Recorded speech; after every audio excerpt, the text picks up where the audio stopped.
The 93X Half-Ass Morning Show podcast is sponsored by Standard Heating and Air Conditioning. It's savings on a stick season with Standard Heating and Air Conditioning State Fair specials. Savings from $30 on a tune-up all the way up to $950 on a new cooling system. Visit standardheating.com/offers for details on all their State Fair deals. The 93X Half-Ass Morning Show. 93. Sometimes I do things that are so lazy that I'm proud of it. The other night, I bought a movie on iTunes that I own on DVD. Just so I wouldn't have to get out of bed. I could have reached my DVDs. I could have reached over to the shelf, grabbed a DVD, but then I thought to myself, yeah, but you're not going to be able to just flick it in there.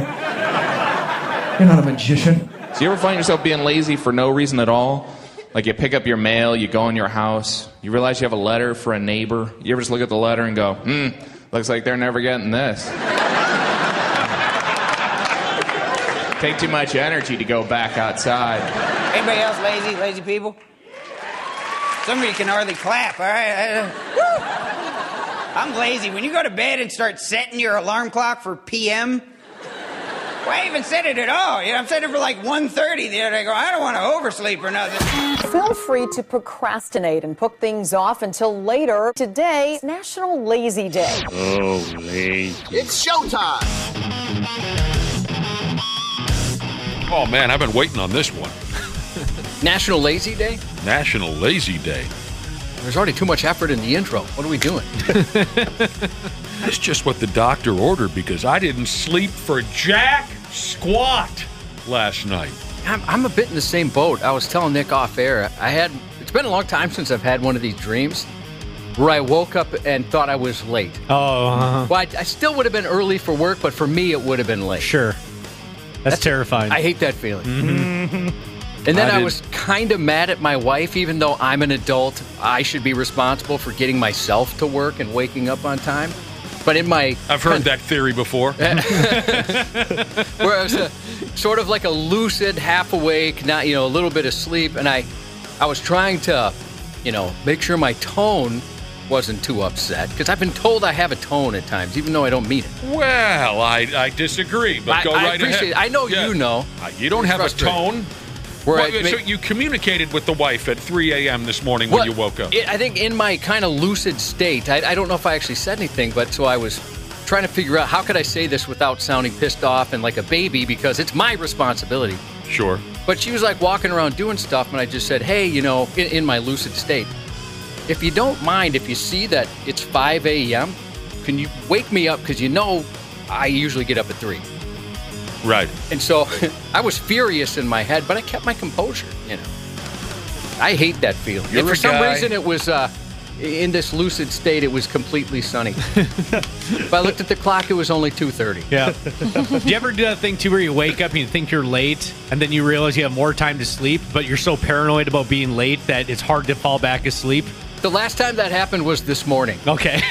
So it has happened. And we've mentioned this before in the winter, where you wake up like, let's say 4:30 or 5 and it's dark and you're confident, if you take a late nap, you're confident that you overslept. Yeah. Because it's dark that time, it's like the whole day is friggin' dark. Yeah, I didn't sleep much at all last night. One of those where you couldn't fall asleep or you just kept waking up? Couldn't fall asleep. All I kept saying to myself, Josh, as I laid there awake was, please go away, let me sleep for the love of God. I also kept saying to myself, I'm one with the universe. Nothing else matters. That's something I learned when I studied the teachings of the great Swami Baha. And that didn't relax you at all, huh? I tried one with the universe. I tried everything. I couldn't sleep. So I'm lucky. I can fall asleep easily. I almost never, unless I'm freaking out about something, I almost never have trouble falling asleep. But the staying asleep, sometimes that's an issue. Yeah, that's the tough part sometimes. Yeah, I hate when you're just constantly waking up every single hour, checking the alarm clock, and you're like, oh my God. Yep. Try being one with the universe, Wapple. Because nothing else matters.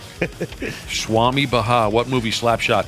National Lazy Day. Yeah, I could get involved in that. I've been mislabeled as lazy my whole life.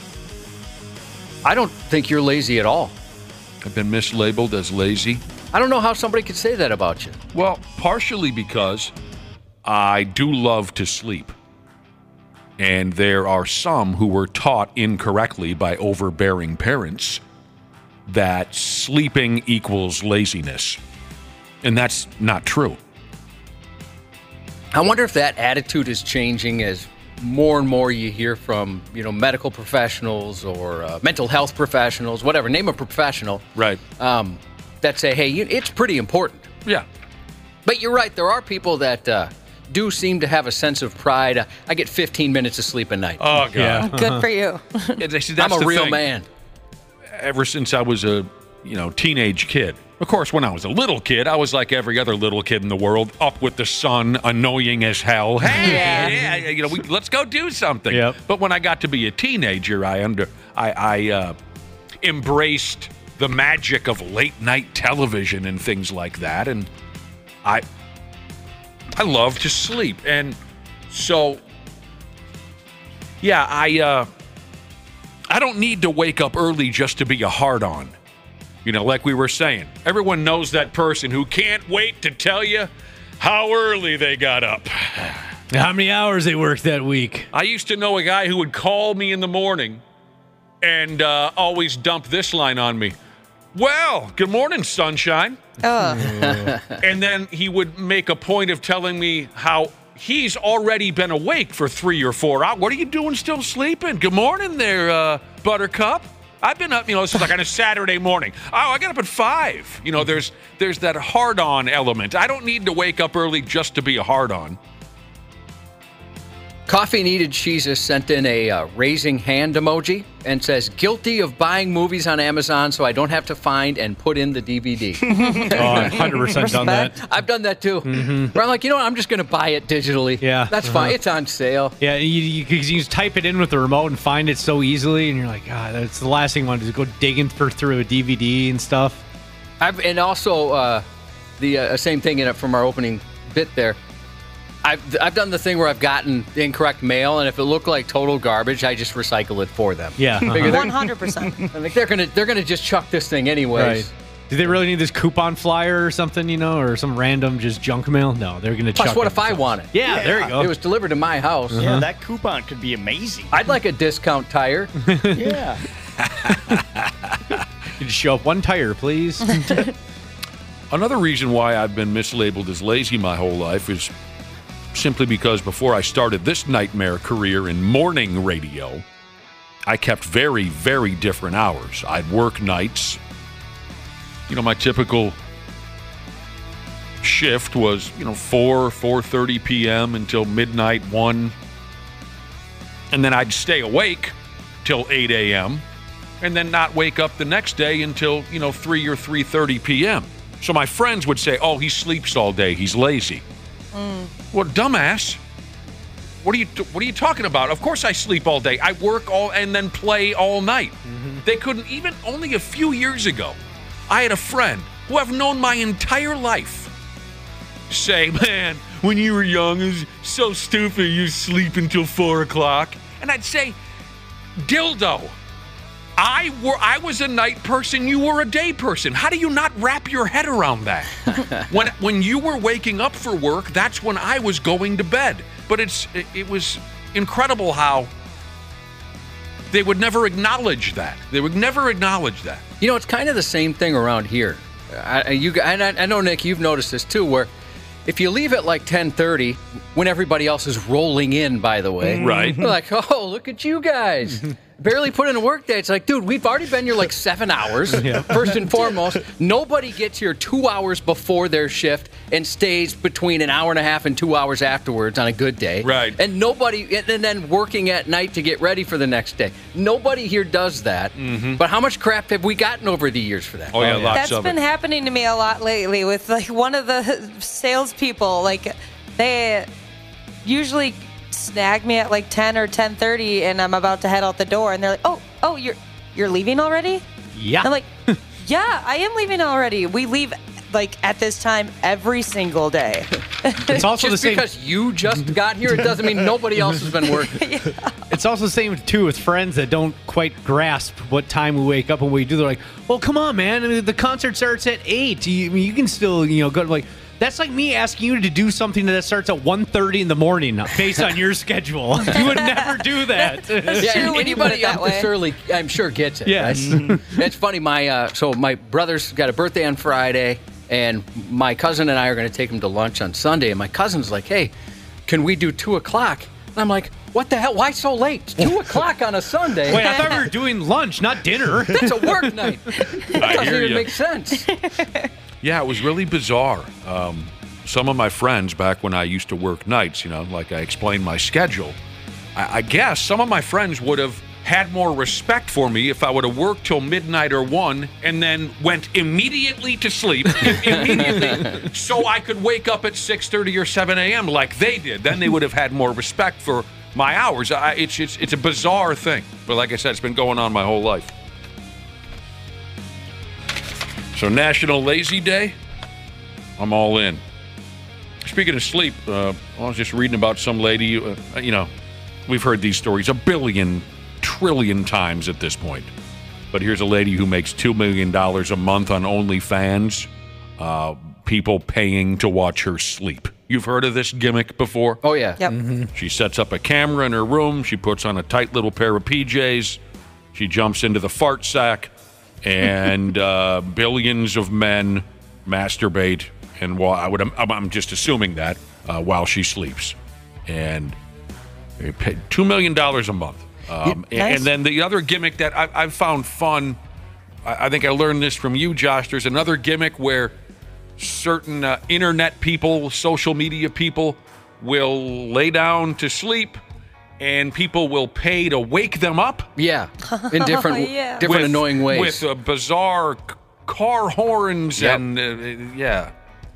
I think for some of these people, like this sleeping lady in particular, I can't remember if it said that in the article, but she said for some it's just companionship, where it's not necessarily a sexual thing where somebody has trouble sleeping. Oh, wow. Or they might be feeling a little lonely, so they can kind of tune in and put that on as they try and go to bed. Really? $2 million a month. Although a lot of times after masturbation, you kind of can go to sleep pretty easily. So maybe it's a combination. Jesus Christ. We've known people who have claimed to have had some intimacy, maybe not necessarily physical, but as far as quote-unquote sleeping with someone or next to someone, and they kind of counted that as a sex act almost. Oh, for God's sake. So maybe in some of these cases, like, hey, I slept with this super hot chick last night. Well, what do you mean by that? Well, she was on television right next to my bed. We did know a guy who bragged about sleeping with now, we should be very clear, a scorching hot woman. Oh, yeah. I mean, a model. Scorching hot. And yeah, he came in and said he slept with her. He bragged about sleeping with her, but all they did was sleep. You can't do Yeah, they that. just kind of crashed in the same bed. He was pretty excited about it. Oh, heck yeah. And he was No. kind of like, I got one on everybody in this building. And I was wondering, well, how loose is this definition? Because I was in the same hotel. Does that count? Because I also slept with her. Right, you were a floor above. And we kind of went to bed at the same time. It was one of those situations, all-night drinking party, and they just happened to crash in the same bed, but that sumbitch was pumped the next morning. Just that they slept butt to butt, fully clothed. I forgot about that one. That was good. And boy, when we were like, well, that doesn't really count as, because he was saying, look how she let me do this, Yeah. Like, well, that, I mean, yeah, okay. She had a case of beer in her, for Christ's sake. She wouldn't have cared if a friggin' rabid pit bull would have been sleeping next to her. It was just crashing. Yeah. That's all it was. Mm-hmm. Yeah, we were drunk. Well, you never heard of folks just falling out and onto the floor and onto couches and beds at a party before? But maybe that was it. I don't think he was much of a, when he was a younger guy, I don't think he was much of a house party guy. I don't think he got those invites. So he's very excited to sleep in the same bed with again, I'll give him this credit. She is one of the sexiest women I've ever seen in my life. Absolutely. My life!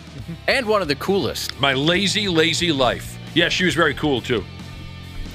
Everyone, I've written a lot of text. Are we talking about Ross? Yes, we're talking about Ross. I kind of got on when you said he wasn't invited to parties. When can we forget about this guy completely? Every time we try to tell a story, and I want to leave the person. Why do we have to keep throwing his name out? It's over. He's no longer a part of this program. I'm making a rule.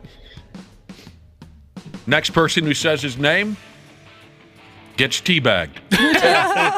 What's awful? Now, we have an issue. What? We have an issue? We have a major issue. What is the issue? That's on my bucket list. I'm going to get teabagged. Oh! Ross, bring it on. Get over there. Jesus. I bet it would hurt getting teabagged by you. You've got such a thick scrotum. Oh, man. I mean, I'm not going to be choosy. That'd be kind of a dick if I was. Can't be choosers. Like, no, not you. It's on your bucket list. You'll take any teabag possible. So, good question, Josh. Earlier, you said you wonder if some of those ridiculous stigmas, if that's the word, about sleep, you're wondering if, tell me if that's the right word, you're wondering if they've gone by the wayside with time. Maybe people don't look so down on others who like to sleep because it's been proven more and more lately that it's good for you. Yeah. Was stigma the right word? Yeah. Okay. I think there's still those people they're never going to let that go. There's always going to be sleep Nazis. So, I still have sleep Nazis in my life.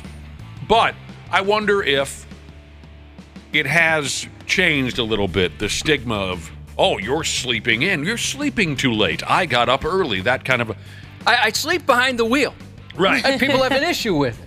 If those ideas are changing a little bit, every once in a while I read about something like this, and I wonder if this building might ever come around to the idea of, what was I reading here? Workplaces with sleep pods so folks can duck in and get an hour nap at work. We have one. Ashley's used it. There's an office down the hall that Ashley's gone down and taken a slumber from time to time. It does not exist anymore. It's gone? So is the couch. Like, they moved the couch to the, lobby area things we got around here, and then now it's all gone. Well, where are you going to sleep at work? I don't know. Yeah, it's become someone's office now. Yeah, stupid. Well, that person needs to. Well, they can sleep in it. They'll get fired soon enough. Some employers. I don't even know who is it. It's not Derek. I don't know. No, it's not good. Derek. No, I not never our program knew. director. I never knew we had this sleeping room in the building, but you would fall down periodically, Ashley, and people would say, "Well, she's in the sleeping room." I didn't know we had.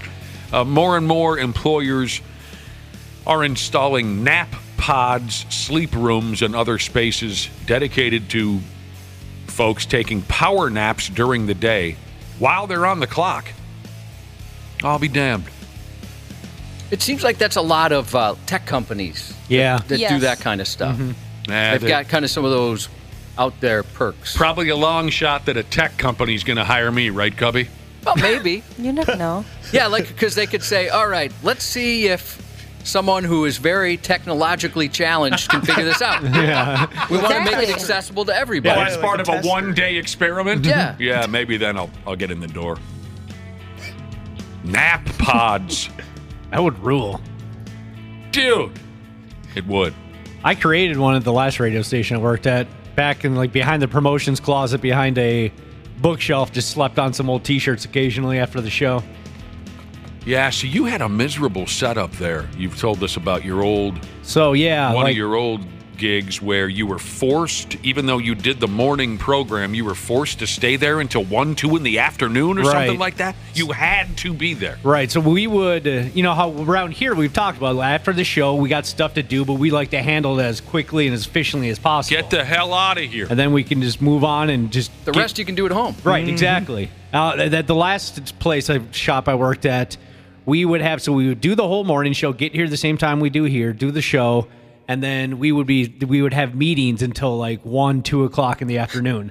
So I wouldn't have physically been able to make it without that power nap on the old promotions T-shirts behind the bookshelf. Dude, I know what you went through. I do. Just for real quick, was it any less strenuous on that show knowing that nobody was listening? It seemed like there would be less pressure. Yeah. Was there less pressure? Well, there was seemingly more pressure because we had to do everything. They're like, hey, you got to do all of this stuff. You got to go to every event. You got to meet you got to get people to listen. So from that aspect, there was almost more pressure, I feel like. So you were here for a good 11 hours. Yeah. There at the good. Yes, Wapple. Dana said before that they had to go to concerts that were sponsored by his radio station and greet everyone who walked in the door. What? You had to greet everyone that walked. I'd rather die. Stand at the front door and greet everybody that walked in. Oh my God! The worst part about that is nobody wanted you to do that. No. There's no concert goer that's like, I'd like to be greeted by some radio dork on the way in. It was so painful. I remember there was one time there was a concert. It was at a small venue. It was a very minor band. The show wasn't even sold out, but they always wanted us to do stage announcements too. And it was the day of my sister's wedding in which I officiated.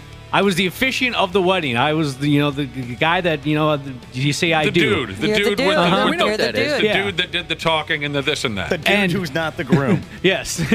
The wedding was at Surly in Minneapolis, and the concert was also in Minneapolis. And my boss was like, well, maybe like during the reception, you can just Uber over, do the stage announcement, then Uber back to your sister's wedding in which you were the officiant. I said, absolutely the hell not. That's insane. You've worked for some douchebags. Yeah. This business can be so miserable, but I can relate to those, insane hours that you were keeping. When I first started in radio, I could have strangled some people to death because I worked with some people who were. I mean, in all fairness, I kept more Ashley hours. I got here at 5:15, whatever, somewhere. But the show started at 5:30. I wasn't responsible for a hell of a lot of show prep, so I'd show up at 5. But the problem was, after the show at 9, the dudes that I work with, and I was all about that, let's get done whatever we need to be done here in the building as soon as possible. And then we can communicate this afternoon or evening on what we're going to do. No, not these guys. When we got off the air, let's make a few phone calls to our buddies. Hey, dude, what's up? See that ball game last night? An hour and a half goes by. Then, let's go wander around the sales department and jaw jack with those people. Hey, what's going on there, Phyllis? And then it's like 11:30. We haven't done anything in preparation for the next day's show. All socializing and jaw jacking. And then, hey, do you want to go to Denny's? You want to go get something to eat? No! I want to and when I would, because I was new, I would agree. Yeah, okay, let's go to lunch. That was an hour and a half. Now it's 1 o'clock in the afternoon. We still haven't done anything. So after a while, when that lunch idea came up, then I snapped and I said, no, I don't want to go to friggin' Denny's with you idiots. I want to do something to get us ready for tomorrow. Mm-hmm. They were just, but they were all radio people. All radio, all the time. Let's talk radio. And so this was their safe place. I want to go friggin' home, for Pete's sake. Firefighter Jesus says they have nap pads at work. It says pads, but I bet he meant pods. We used to, or we get them during their 24-hour shifts. They get to use them then. Well, that sounds nice. If we all just would have gotten into porno, we wouldn't have these problems. Right? Ain't that the truth? Every one of us should be in porno. I don't want to be in porno. Yes, you do want to be in porno. Can I get teabagged? If you want. I will be in exactly one porno. Our porn star friend Jordan Maxx going to be here today? Yep. Well, that's wonderful. And it's National Lazy Day, so dial it back. Yeah, take it easy. Take it easy. You have to. It's a holiday. It's a national holiday. Look, we're going to take a break. You're a terrific audience. We'll be right back on the Half-Assed Morning Show. Half-Assed Morning Show. 69. This show sucks. Who are you, fart knockers? 93X. Hey, Minnesota. CJ Ham here. Huddle up for a second. You need someone to go the extra yard when your furnace or AC is out? Give the ball to the certified pros at Standard Heating and Air Conditioning. They've been at it for 90 years. Ready? Break. It's savings on a stick season with Standard Heating and Air Conditioning State Fair specials. Deals on deals on deals. Savings from $30 on a tune-up all the way up to $950 on a new cooling system. Visit standardheating.com/offers for details on all their State Fair deals. Standard Heating, providing the comfort you deserve since 1930. It's time for kickoff, and the Believe podcast will get you ready for the new season. How do you live through this as a Detroit sports fan? Believe has podcasts covering all 32 professional teams and many of your favorite college teams, too. You solidified your defense. You got better. Sideline to sideline, end zone to end zone. If you don't do those things, then you're not even trying your hardest to win at football, and I don't know what we're doing. There was a lot of great players on those teams that I was fortunate to be part of. Search BLEAV podcasts wherever you listen. Half-Assed Morning Show. 93X. Stupid news on the Half-Assed Morning Show. Before we go mental here with the stupid news, Cubby has a shout-out he'd like to fire off. Yeah, this is time sensitive. Time sensitive, he says. I want to make sure we get this in. We wanted to shout out and say safe travels and have a fun vacation to Snacks Jesus and Songbird Jesus. They're checking in this morning on the way to the airport, going to visit their Marine buddy Moose in North Carolina. And Wapple, they were hoping to get one from you. North Carolina! Oh, no, they just crashed into the Terminal 1 sign. No good. Thank you, Wapple. Have fun. That's where it's at right there.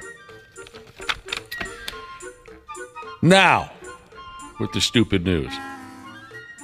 This is how you know it just isn't your effing day. This is how you know it right here, by damn. When something like this here happens.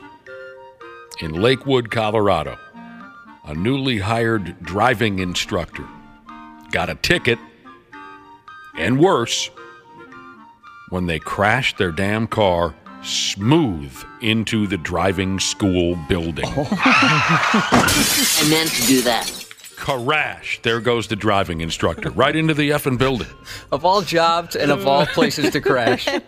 And you're new. The name of the driving school is simply Learn to Drive. Oh. And that name's going to come up again here in a minute. This is my favorite part of the story, picturing this.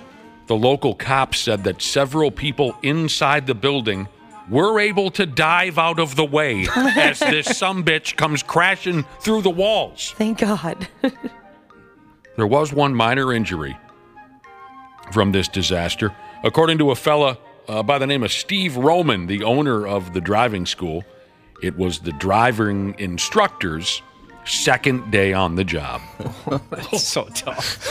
So it was like his first day behind the wheel. Oh, man. Like the first day, they're kind of like, all right, showing you around. Yeah, orientation. Paperwork. Yeah. Come on, Josh, let's make a good impression on these guys. The driving instructor was in their personal vehicle, not an instruction vehicle. That helps. And it sounds to me, from reading the story, like they were just pulling in to work, and they mistook the gas pedal for the brake pedal. Total accident. The clumsy-ass driving instructor slammed into the building directly under the sign I was telling you about that says Learn to Drive. So you're going to see this on the internet until the day that you die. Right. I feel so bad for this person, but gosh, I wish I was their coworker. Yeah, that me would too. be the story to tell the rest of your life. Look for this on the internet until the day that you die. The building, on the wall of the building, it says Learn to Drive. Directly under that sign is the car that this sumbitch blasted through the front walls. Yeah, it didn't just tap the front or, it went right through a brick wall. They got all of it. And then they went ahead and they fired the poor bastard. For what? Well, whatever happened to second chances? What happened to accidents happen? They fired him. Our driving instructor, the guy we had, was absolutely hilarious. Awesome dude. And the car that we got to drive while learning, Camaro. Oh, what? sweet. Dude, that's awesome. He had a Camaro.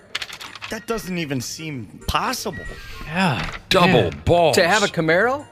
No. Yeah, they sell them. Like a driving instructor using that for the vehicle. I'm telling you, this was one of the funniest guys. It was one of those things where you wanted to pay attention. Yeah. Because he was going to throw in a ton of jokes. I learned a lot from the guy. That's awesome. Oh, we had such a dork. Same here. They just had like one of the gym teachers pop in to teach it every semester. You know, whoever drew the short straw had to teach driver's ed. Yeah, we never had it at our school. I was surprised when I first learned that people had it at school. We had to do a different program. Yeah, I went to go somewhere too. Yeah, I went to like the classic Safeway. Yeah. But your guy had nothing but jokes, and he drove a Camaro. That's you know what right. that tells me? The guy got laid. Oh, man. Yeah, he'd take us, I'll tell you, he'd take us around on bikini patrol for sure. Is that right? Yeah, it's like we'd drive around I grew up in Minneapolis, so we'd drive around the lakes, you know, that kind of thing. He's like, oh, slow down over here. We got the beach coming up. Cubby's guy was a pimp. My sister's driving instructor, I guess she would drive her around to different fast food restaurants. Oh, that's cool, too. Oh, it looks like it's closed. Bart Suburban Driving School. That's where I went. Well, I'll tell you loved what, that guy. Whenever we talk about, you know, brand new drivers and such, it reminds me of a dude I went to high school with who, right after school, I believe, he shot out to the license center, whatever they call the joint with the little DMV. the DMV, right? He went over there and he got his license. He drove around their little fake track, you know, the scene I'm describing? Yep. Right? He drove around the fake track. They handed him a license. Congratulations, kid. He lived way out in the boonies. On his way home. Oh, boy. Fell asleep at the wheel and got in a massive car accident. Oh, no.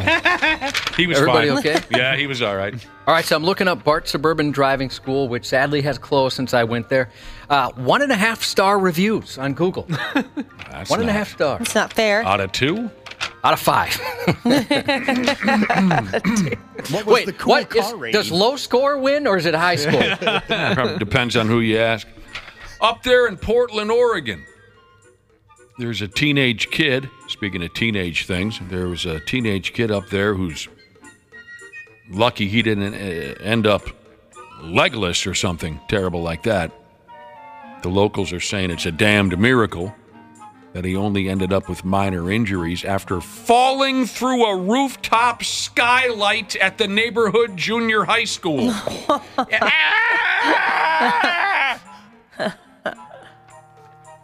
He was up on the roof last month, effing around like the young people do. Next thing you know, there goes a middle school kid through the skylight window, and he goes down into the school. It'd be kind of funny to see. Yeah. Yeah, as long as everybody's okay. Right, exactly. As long as the kid's okay. As long as it's not a bloodbath. Yeah. The local cops said this is an ongoing issue in town, the teenage kids horsing around up on the roof of the schools. What is this, the early 80s? Someone buy these kids an Xbox and some vape pipes or whatever the young people are doing. It's funny you say that because that's the kind of thing we used to do in middle school and high school. We climbed the roofs of schools. Same here. That's what we did, too. Like, why was that so cool? Because there was nothing else to do. Yeah. I liked going. Well, at I least liked when the Josh rocks. and I were kids, there was nothing else to do. You guys have a different answer, I guess. Yeah, we would always have to get the tennis balls back from on top of the roof because we would play wall ball. Oh, sure. Wait, like the teachers would allow you to go up there? No, this was after hours. Oh, you would just do it. Yep. Gotcha. I mean, kids that went to my grade school, we went to the oldest grade school in the state of Minnesota at the time, Widston Elementary. It was built in 1682 or something like that, and it had effing tunnels running underneath it that we were told were used for torturing rival pilgrims or something terrible back in the 1600s. But we were always warned not to crawl around down there. But, of course, we did. And one kid, Donnie, I think his name was, he never came back up again. And that old school eventually got rolled, and that land got turned into expensive townhomes in the late 90s. But they say if you listen closely late at night, you can still hear little Donnie scream for help. Let's go. Road trip. I'm in. Manufacturing equipment maintenance technician Jesus said he rear-ended a student driver in front of the DMV in Apple Valley. But he said, to be fair, he stopped about 300 feet from the red light. Oh, there you go. Did I ever tell you guys I was part of a fender bender scam at one point? Really? The victim of that? I mean, No. hate to use the word victim. I don't know how to This phrase it. sounds vaguely familiar, but I'm looking forward to hearing about it. And at the time, I had an endorsement with Walzer Mazda, so I was driving one of their vehicles. Okay. And this lady stopped fast, right? And so I stopped fast. And then she's like, oh my gosh, you hit my car. I'm like, I didn't hit your car, you know? Mm-hmm. She did one of those, and she had a dent. She did have a dent with rust around it, right? So it'd been there a while. Yeah, it'd been there. Interesting. So she brought it to the dealership. The dealership's like, yeah, this has been there a long time. We can tell. I mean, there's no damage to the vehicle I was driving. Right. And they just decided, well, I mean, whatever. We'll just fix it, I guess, for her to avoid her going off on social media. Well, I don't even know if there was social media at the time, but avoid her freaking out about it. So they fixed it. She got a free bumper out of the deal. That's pathetic. A cute old lady. And you were a young person, 26, I was in my 7. mid-20s, yeah. Jesus, what a scumbag. Couldn't believe it. That sucks, dude. Man, I expect that out of Wapple. Mm-hmm. Yeah. Oh, totally. Trying to scam everyone in this world. You are a scammer. Yep. A cute one. Just like this old lady. Cute old lady. And she scammed the heck out That's of it. bogus. That's how I get a lot of people. But you know, again, the nice part wasn't my car, wasn't my insurance. I didn't have to worry about that at all. Yep. What I hold right now in my large masculine hands, what I hold here might just be the greatest story ever told in the history now of our stupid news segment. I really do stand by that statement. I promise you, you will be telling this story at the bars this weekend, and folks will not believe you. Tell me how you react to this here. A lady in Texas, she was attacked by a snake. Bummer. Big bummer. She must have been thinking, oh, my damn, I knew this day would come. There's damn snakes everywhere down here in stupid-ass Texas. And then she probably said to herself, well, the good news is it's not as if this could get any worse. And then she got attacked by a hawk. And at that This sounds point, like Australia, just different, more dangerous. Well, the snake part. It's like a wildebeest or something would attack you afterwards. Or a giant spider. at that point, she must have been thinking, God, are you boning me right now? First, a snake ups and attacks me for no reason, and now I got to try and fight off certain death from above at the same time. Here's the story. This is almost biblical, like a story out of the Bible. A few weeks ago, this unlucky gal by the name of Peggy Jones, she was doing some friggin' yard work with her husband. And she says that up and out of nowheres, a snake fell out of the sky and wrapped itself around her arm. Now, I know a few people where that would have been the end of the story right there. They would have dropped immediately dead from terror. So the snake is writhing around, wrapped itself around her arm, and then before she can even catch her breath to scream for help, here comes the hawk down from the sky, and the two of them, the hawk and the snake, started to fight each other. That's ridiculous. On her arm. So- Just lay down and give up. More or less, a Discovery Channel documentary on the kill or be killed rules of nature are playing out live on her effing forearm. But that Peggy, she's a smart cookie. She said here that she immediately assumed that the hawk must have been carrying the snake because she was nowhere near a tree. I doubt I would have been able to put that together in my brain right away. What do you think, Josh? No. I would have thought, this is... I would have just laid down and wait for God to take me. Yeah, I'd be in shock. Satan has arrived. You know, there's no way I would have thought, well, the hawk must have been carried, although that's totally natural for a hawk to that wouldn't have entered my mind. How did our radio doctor, Dr. P, describe it yesterday? Taken from society early? Leaving society early. Yeah. Yes, when you die. But this gets even better. By damn, the bastard snake was trying to kill her at the same time it was fighting the hawk. She said the snake was striking at my face. It struck my glasses a couple of times. Her husband was quite a ways away from her when this un-effing real nightmare kicked in.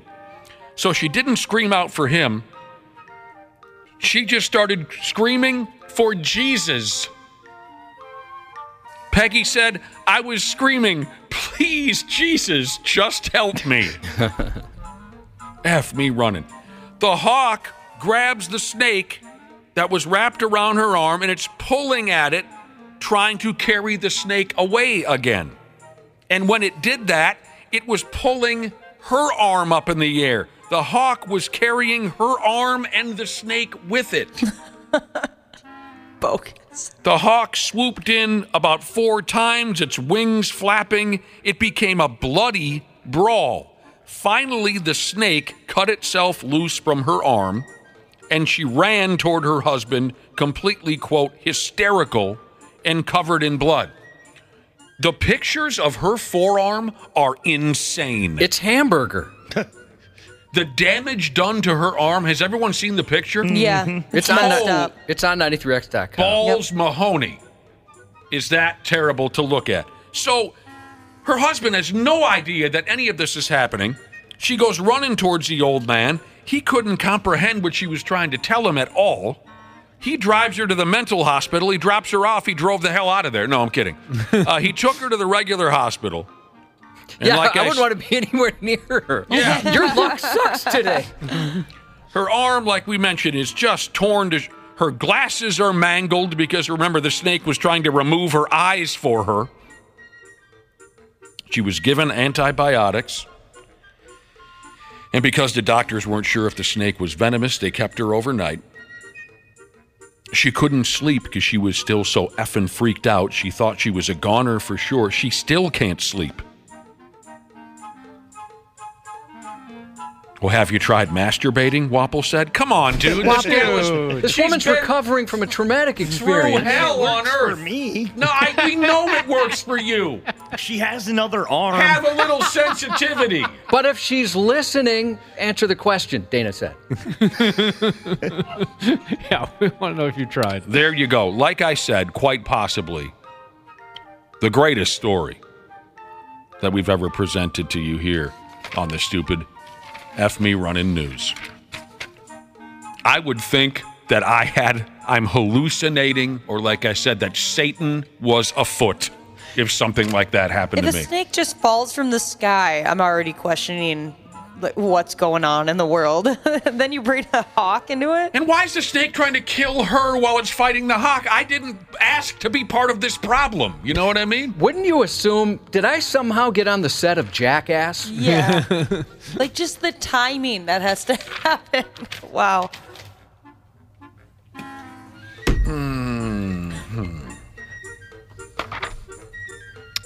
These effing AI robots, Josh, they aren't just for banging. And they're causing more trouble than they're worth, according to some folks. There's a new rivalry in play, apparently. AI robots versus real live psychics and, by God, fortune tellers. It says here, droids, AI robots, whatever the hell you want to call them, are putting tarot card readers and such out of work. Clairvoyants' jobs are being taken over by robots, and they didn't even see it coming. Just in case any of you were going to jump on that easy joke, I got you. I was the first. Ooh, clairvoyant, Josh. What band? Iron Maiden. What record? Seventh Son of a Seventh Son. What year? 1988. Third track, side 2. I'm throwing away my they should have seen it coming joke. There's a time to live and a time to die. When it's time to meet the Maker, there's a time to live. But isn't it strange, Josh? As soon as you're born, you're dying. It is strange. That is. Very deep. Here's the deal. Millions of suckers, people, are turning to AI fortune tellers to forecast what lies ahead in their life instead of visiting psychics with the tarot card readings and the this and that. Experts claim that bot clairvoyants are better than live ones because they can draw on wisdom from a vast database and are, quote, unaffected by human emotions or preconceptions. This effing new gimmick is threatening the future of traditional mystics. There's apps you can sign up for now that will read your future for you. Hell, I don't like to hear about anybody being out of a job, but this kind of thing is way beyond my level of education. Yeah, there's no way I'm trusting a robot over a clairvoyant who obviously knows what they're talking about. I like how there's a whole app for it. Because if you're going to get your fortune told, shouldn't you only need it one time? Why do you need to keep coming back? I don't know. Is your future set in stone? Is it all destiny? What the hell are you talking about? Well, if you go see a fortune teller, you don't just say, how's my life going to play out, and that's the end of it. I'm guessing these are people who are enthusiastic about things like this. I would imagine you go there and say, how's this going to turn out with my new boyfriend? And then a week later, I got a new job. How's this going to go? And a week later, what do you think of my new tattoo? I don't know. And sometimes don't they help you make decisions? Yeah. Where should I put all this money that my family I inherit? I don't know, Wapple. Why do you ask these difficult questions? I love the one they have at the Renaissance Festival. She's great. I forget her name every time. Is it Tina? I don't know. I haven't been to her. I haven't been to the Renaissance Festival in I wish I could. I've never remember her name. 20 years. That one, the automated one, always scares the hell out of me. What is his name? Zoltor or whatever? Zoltar from Big. Yeah, there we go. That was just in Big. Was that a real thing? Yeah. I thought it was just in the movie. No, they had one at Sex World or something like that. Will I orgasm today? You're right. I saw him there. That's funny. Well, if you're out for a meal at a restaurant and you think maybe you don't want to pay the bill once it's time to square up, here's one way to go about getting your meal for free. Some puke bag in Chicago pulled a gun out his waist at the restaurant and demanded that somebody else in the joint should pay for his dinner. I wouldn't do it. And he just landed a 10-year prison sentence for that. Here's the story from what I can piece together over there in Chicago. Oh, Cubby, a popular West Side seafood spot. There were some rowdy tourists having something or another to eat. And Dinkus was there, too, with his family and his gun. Dinkus legally goes by the name of Claudius Payne. That's pretty sweet. What a shame. Why waste that name? What a shame. You were gifted this bad-ass effing name, and you're a prick. Claudius is there. Apparently he wasn't enjoying being seated near this hell-raising crowd of out-of-towners, right? So he approaches the table. He tells the group that they were being loud and disrespectful. He complains to the manager. The manager has a chat with the rowdies. But they partied on. Payne eventually ordered one of the partiers to pay for his family's dinner because of the noise. At one point, he ran so hot about this, he flipped a large tray of seafood over. No. All over the place. And here we go. Then he lifted his shirt to show his handgun in his waistband. Folks tried to calm him down, but then he pistol whipped one of the tourists in the face. Oh, I bet that hurts a lot. Oh. Yeah. I got a buddy that was pistol whipped, and he said it hurts pretty bad. Welcome to Chicago, huh? Papa! At that point, another member of the party table, the hard partiers, they took out their own credit card and asked this guy to follow him to the cashier so he could pay for Mr. Payne and his family's meal. Surveillance video caught all of this. Police were called. They found stupid-ass Claudius Payne. What the hell is his name? Claudius? Yeah. He was a block away from the joint. Dude had a hell of a criminal background, which included 7 previous felony convictions. What a moron. Can you imagine being one of his kids, watching him act like that? Be awful.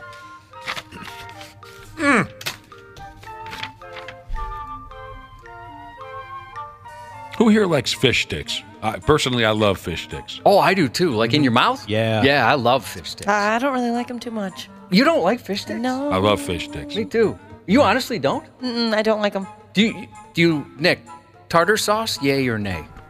Sure, you know I how love tartar sauce. You know how I am with condiments. Now, don't be slopping it all over the plate. I'm not an animal, but I do love fish sticks. Me too.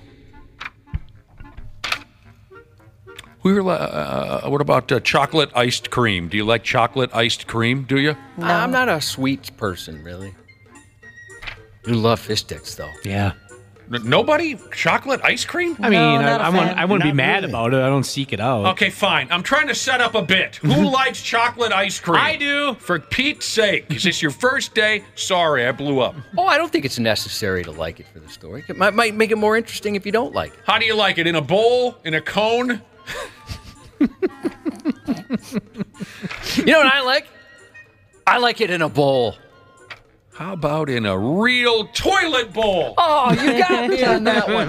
Wow. I didn't mean toilet bowl. Now I'm stuck. Old school radio setups, people. Old school radio setups. There's a restaurant in Israel that's trying to gain some steam by serving their chocolate iced creams in a real toilet. They call the joint Gordo's. That sounds like a bar you'd find in western Wisconsin. This is Israel. That's interesting to me. Gordo's. It's a popular joint. They're doing well, but, you know, any publicity is good publicity, I guess, is where they're going with this. There's a name for the dish on the menu. I think it's called the Third House of I didn't see any pictures, but it says here they smear the toilet bowl, if you know what I'm saying. Oh, you didn't have to With do the that. chocolate ice cream. That's what they do. And then they shape the ice cream to look like turds. All right, that's kind of cool now. It's a roller coaster for Wapple. Yeah, it is. They've made a lot of people angry with this bit. And the anger, I guess, is more about the name of the dish. In case you're not familiar with the Jewish religion, the third house or third temple is a very important concept that refers to a hypothetical rebuilt temple in Jerusalem. So they're making a mockery of that with the name, the Third House of And that's not sitting well with a lot of people. Well, that's not nice. Yeah. I mean, I suppose change the name. I mean, it's a full-size toilet. I mean, I think they should have like a smaller one. Yeah, like a mini helmet Sunday. Cute little thing you can put on the table. Yeah. I would hate to be a server. Great, now I have to bring out this giant toilet by Yeah, myself. what, you got to get like a dolly for that? Yeah. Toilets aren't that heavy. I mean, if it doesn't have the tank on it. Does it cost more if you get one with like a bidet on it? Where it just sprays the chocolate ice cream in your mouth? With my arms, they're pretty heavy. They are. I'm not too worried about this situation at Gordo's, but I'm worried that I asked who here likes chocolate ice cream, and there was friggin' crickets. What the hell's the matter with you people? Strawberry really or like cotton chocolate. candy? Huh? I don't really like chocolate. Same here. What are you, from Mars or something? You know what we used to do when we were kids? By damn, we would do this. Of course, we only had vanilla ice cream in the house because our parents were so painfully cheap. But also, we had a big bucket of that Nestle's Quick Chocolate Milk Mix. Oh, yeah, the powder. And then we just pour the powder on the vanilla ice cream and make this rock-hard, like, solid chocolatey mess. And Yum. then we'd run hot for about an hour and then crash after the sugar high. Sleep for days. Oh, I do like that Nesquik, though. Chocolate milk and hot chocolate. That's like my exceptions when it comes to chocolate for some reason. These things happen. I just saw a video of this, and that's not fair. This server is ripped. Well, he's carrying toilets all the time. He doesn't have to have a gym membership. Just to curl that toilet bowl full of ice cream 15 times, 3 reps, would you recommend, Wapple? Oh, yeah. Fair enough. We'll be right back with sports on the program. Sports on the 93X Half-Assed Morning Show. I got so high with Mike one night. Mike Tyson? Is that who we're talking about, Mike Tyson? Yeah, with Mike. Yeah. So high. We're partners in the cannabis business. Mm-hmm. Got so high with Mike one night in the Hamptons that I went, it's called a cannabis coma, right? I mean, I actually thought I died. I mean, I wasn't aware of anything. I kept asking people to touch like you do when you think you've been hurt. Uh-huh. And people were squeezing my hand, but I would be talking to them and they wouldn't talk back to me. And I was like, on a delay process, right? And I said to myself, did I die? Because I feel like I did when I was in my coma, but I can think. I don't think I could think when I was in my coma. Finally, at 3 o'clock in the morning, I kind of sat up like Linda Blair and went, I'm alive. I'm back. I said, did I take my clothes off at the dining room table or anything? But let me know what I did wrong. All I could think of was what I possibly could have done wrong. All right, here's the deal. That kind of thing used to be funny, but at this point, can we just put Ric Flair in a chair and keep all the drugs and alcohol away from him? You want him to calm down here? Can we just Rick, just sit down?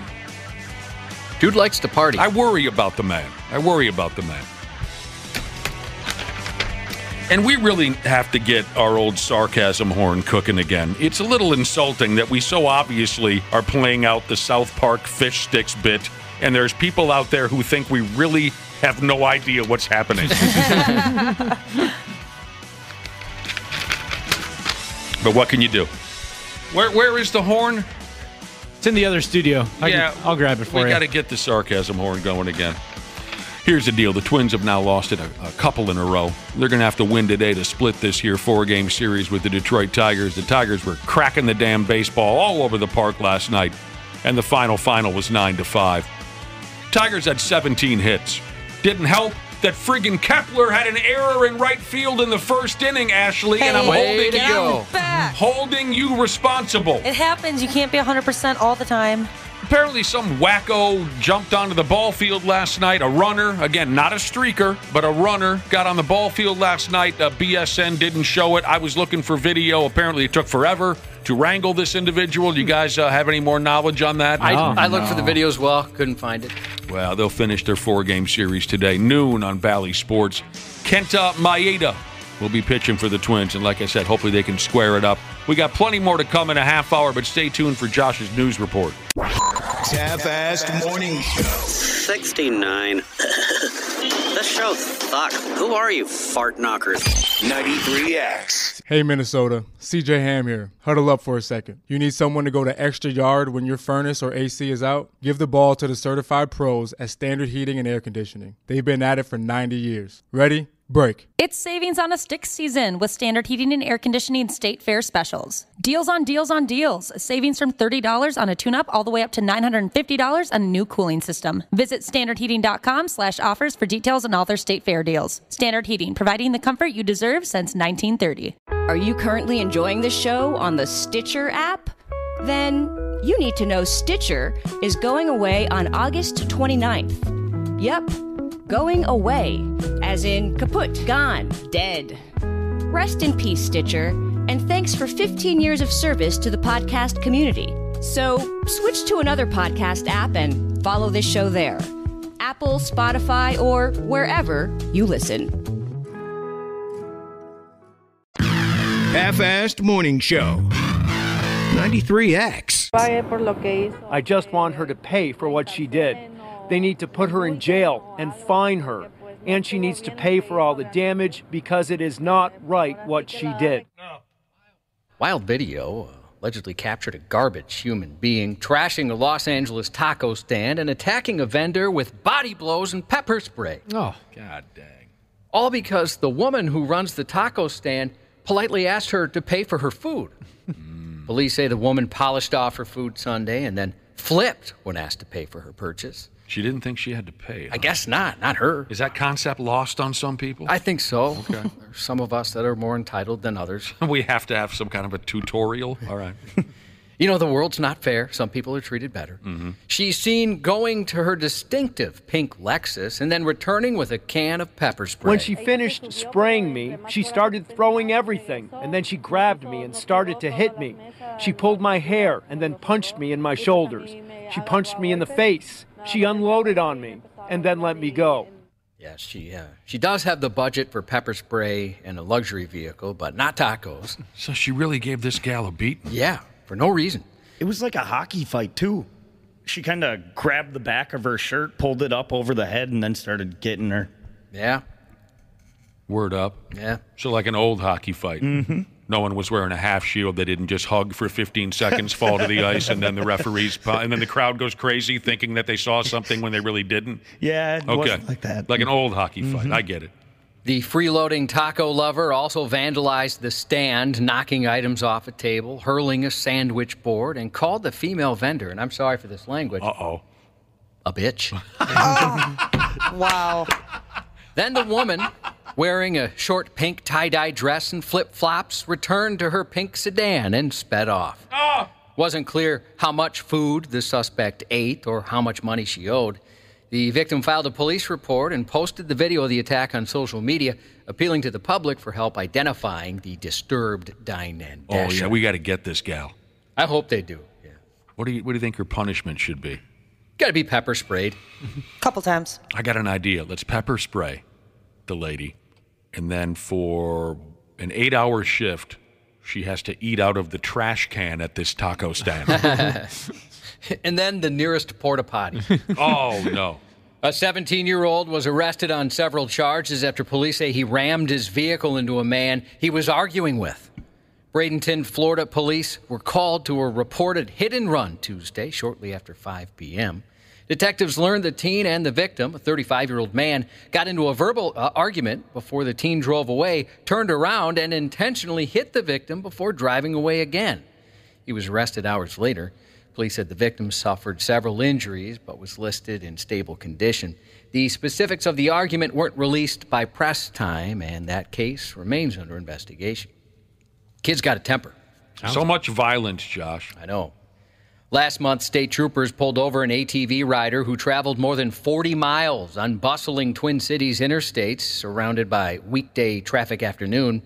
The 28-year-old now must head to court next month, hopefully in a car, an answer for taking the four-wheeler on freeways from Maple Grove to Woodbury.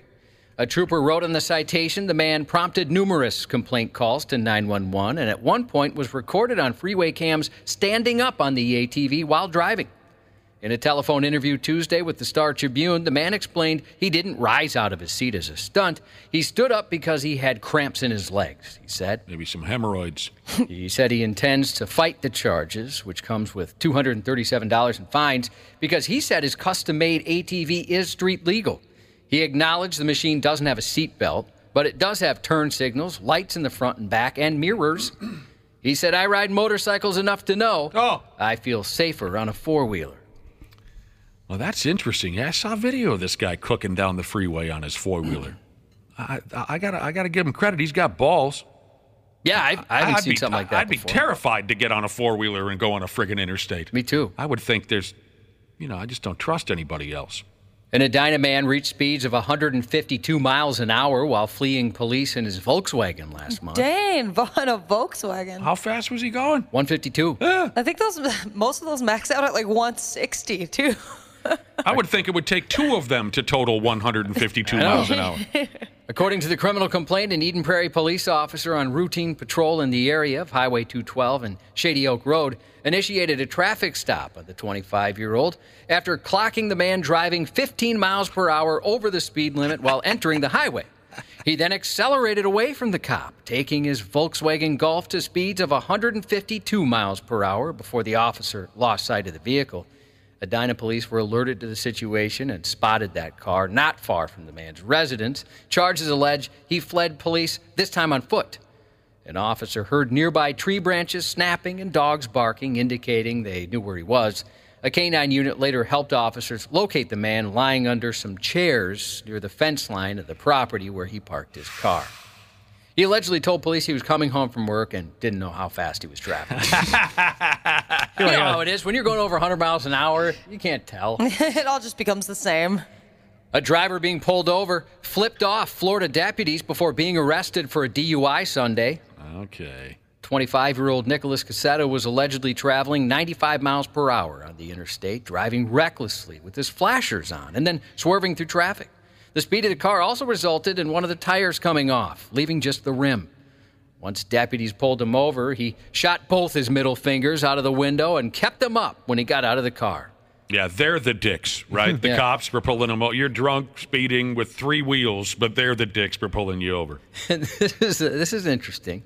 Even though it was Orange County deputies that got flipped off, another Florida county didn't come out unscathed.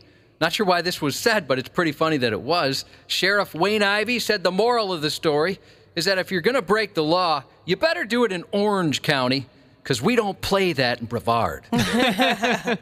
You don't play that? No.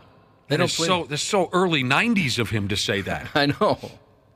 Cassetto was arrested on DUI charges. I liked it back in the day when folks wouldn't play that. Yeah.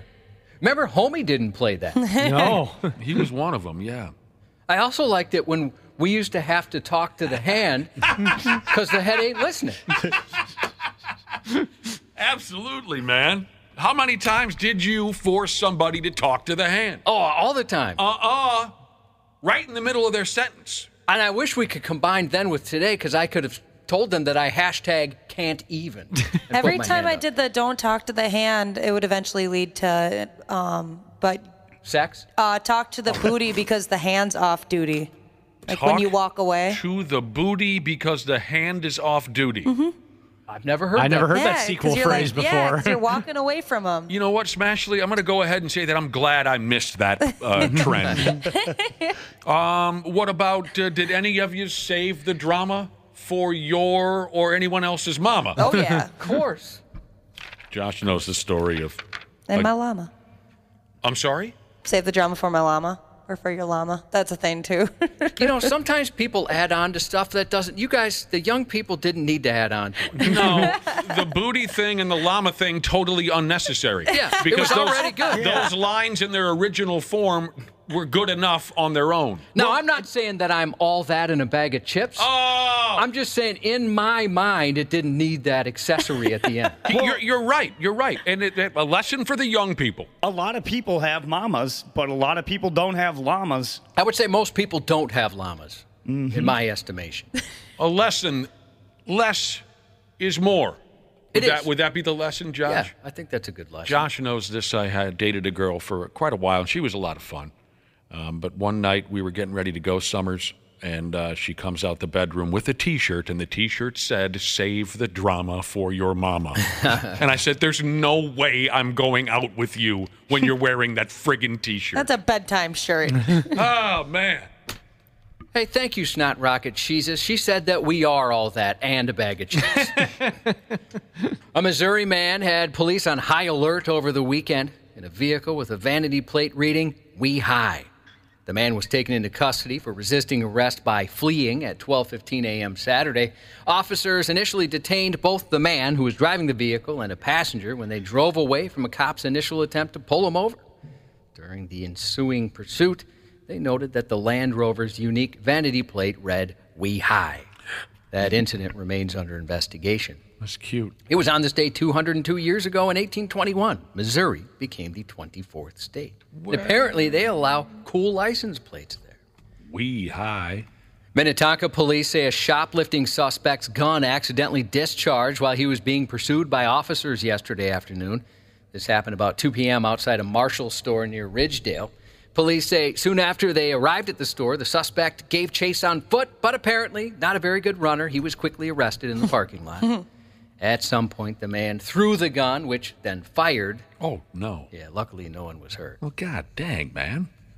After being caught stealing bicycle accessories from Walmart, a Florida man reportedly gave police a devastating self-analysis. "I'm not good at shoplifting," he said. The 53-year-old's spontaneous admission came Tuesday following his arrest for swiping a bicycle pump, lock, and inner tube from a Walmart. Oh, for Pete's sake. Police say he parked his bike, which had a flat tire, outside the store before entering and stashing items worth about $35 under his T-shirt. Store security spotted the man in action and alerted police, who collared the accused thief outside the store. Since his rap sheet includes 2 prior theft convictions, he was hit with a felony charge. He was arrested last month for stealing $20.78 worth of drinks and sandwiches from a Walmart in St. Petersburg. Well, so he kind of makes a habit of this. Just for the record, I don't, and I never have trusted people who ride bicycles. I'm with you. Wait a minute. You ride a bicycle. I ride a motorized vehicle. Oh, that is different, I guess. Yeah, you're right. Jesus. It's not different. Police in Delray Beach, Florida, nabbed a real outlaw late Sunday night, a real one. And this outlaw is no stranger to law enforcement in Palm Beach County. Turns out the outlaw is named Outlaw. Jackson Outlaw. That's got to be the coolest name in America. Sign him up for a dark match in AEW, right, Wobble? Yep. Justin Outlaw. Jackson Outlaw, even better. Ooh, Justin Outlaw. That could be his tag team partner. Oh, there you go. Jackson Outlaw was booked at 12:49 Monday morning on drug and trespassing charges. Those follow additional ones brought against the outlaw named Outlaw just weeks ago. On July 4th, Outlaw was charged with possession of cocaine and unlawful possession of someone else's identification. His earlier legal problems included an arrest for driving without a license and possession of heroin. While Outlaw's alleged criminal career in Palm Beach County spans back to 2020, Outlaw himself has been an outlaw since he was born into the outlaw family in March of 1999. 99 he came into the world, huh?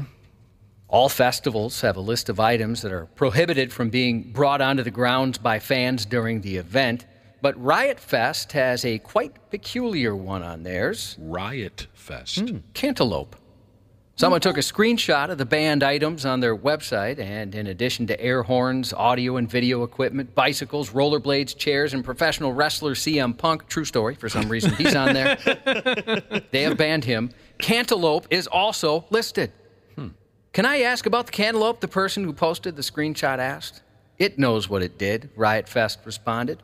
Riot Fest has apparently had a vendetta against that type of melon since as early as 2016, writing "Cantaloupe sucks" on a tour poster they shared on social media. After a few people started questioning why cantaloupe was mentioned, Riot Fest replied, "Cantaloupe is a garbage fruit. Oh. It's banned from Riot Fest for being garbage."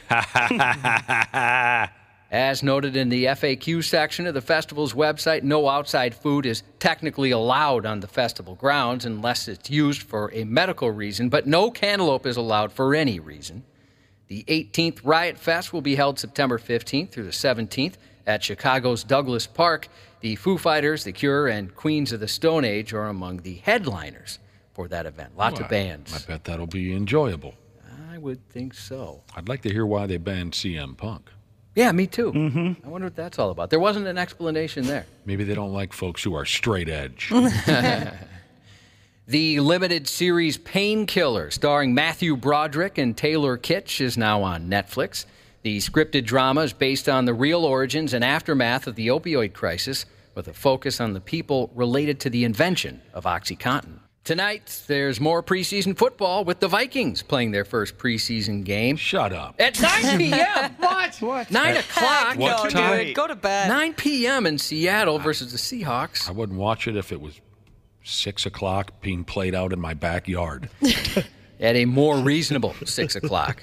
You can watch New England and Houston, but why would you want to? If you missed the announcement earlier this week, we're bringing back the Brotherhood Border Bash, our second Turtle Lake takeover, happening October 19th through the 21st at our new home away from home, St. Croix Casino, Turtle Lake, and I like turtles. Thursday night, there'll be some adult beverages with the morning show and women hitting on Nick in the book, Turtle Lake Sports Book. Friday morning, we'll all wonder where a hungover Ashley is during a pointless and underwhelming live broadcast of the show. Friday night, Dana will be covered in wing sauce and White Claw at an evening meal with a brother and sisterhood in the book. You can book your trip now at 93x.com. Somehow we conned the good folks at MinnesotaFatLoss.com and Stittsworth Meats into sponsoring the event with special room prices courtesy of St. Croix Casino. Do we have some time here, Cubby, to jaw jack a little more about this trip to Wisconsin? Oh, yeah, we've got a few minutes left. Well, you didn't bring this up, and that's fine because we're kind of still working out the details. But Josh and I were thinking about maybe, okay, Friday morning, stupid live broadcast. Friday night, we have dinner and drinks. In between there, Friday afternoon, this is something Josh and I are working on, a 2-hour hotel room hot tub meet and greet with Nick and Josh.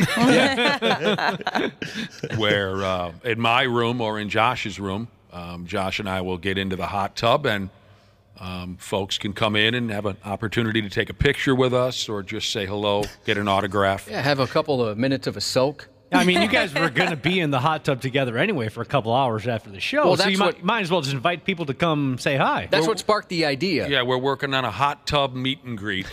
So are you with guys, Nick and Josh. Yes, Wapple? Is there going to be you can get in for free since you work with us. All right, I wasn't even thinking of that. I was going to pay double the price.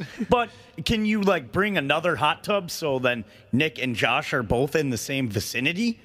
Well, no, we're going to be in the hot tub together. We just haven't determined which room to be in. That's hotter. You're going to have to follow this at one point. This is going to be all part of the routine. Yeah, I thought I made that clear that the two of us would be in the hot tub together. It's a meet and greet. Come meet the two of us. I was thinking it was separate hot tubs. Bro, that doesn't even make sense. Why would we ever be in a separate hot tub? Right. And it's not really even a hot tub. It's a jacuzzi tub inside the bathroom of one of our rooms. Well, it's kind of like when years ago when we were out of town doing something pointless for the radio station. We were in the same hotel room together, and Josh, I upset Josh a little bit because I started snoring terribly in the middle of the night, and finally Josh just got up and he got in the other bed. I was that frustrated. I was that upset. Mm-hmm. Bad news / good news. Our little hot tub party, I should say jacuzzi tub party. It's a meet and greet. Where people can come and soak with us for a couple minutes. We take pictures. We can bond. It's already sold out. Oh, is it? Dang, wow. I'm not surprised. Not surprised. That was faster than Taylor Swift. Yeah, it was quick. Thank you very much to everybody who signed up. All the hundreds of you that signed up for that. Actor Justin Theroux, who doesn't own a single shirt with sleeves, is 52. Well, hell, he and I have that in common. Who is this guy? Justin Theroux. Never heard of him. He wrote Tropic Thunder, other things. Oh, he's a writer. Yeah, handsome actor. Oh, he's an actor. He's an actor. He's a little of everything. Oh, he's a little of everything. Dated or dating Jennifer Lopez, or not Lopez, my God, what's her name? Jennifer Aniston. Weren't they married for some time? They could be. Jesus, I've never even heard of this guy, but what a life. Yeah, I'm not good with that guy. What a life, Josh. The lovely and talented Antonio Banderas, 63 today. Oh, man, you got to see.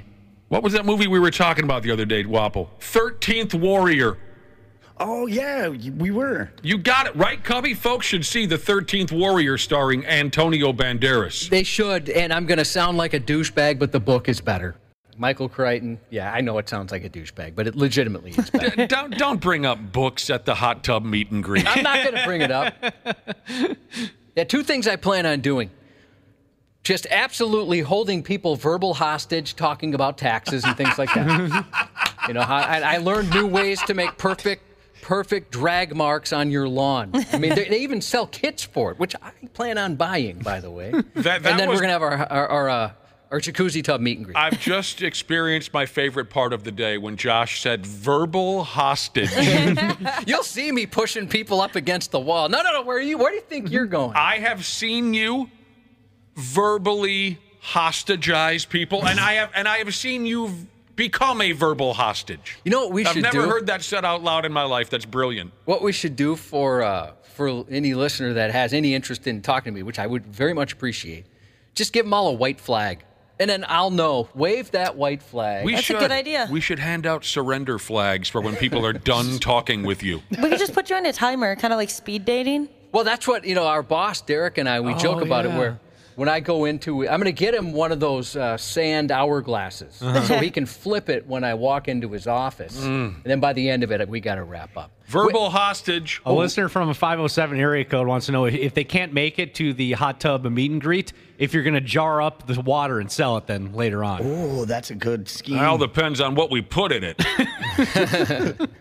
The pricing will depend on what ends up in there. Yeah, maybe we can open up a subscription service, and people can tell us what they would like in that bathwater. In their bathwater. They'll have various tiers. You can find our, what's the name of that?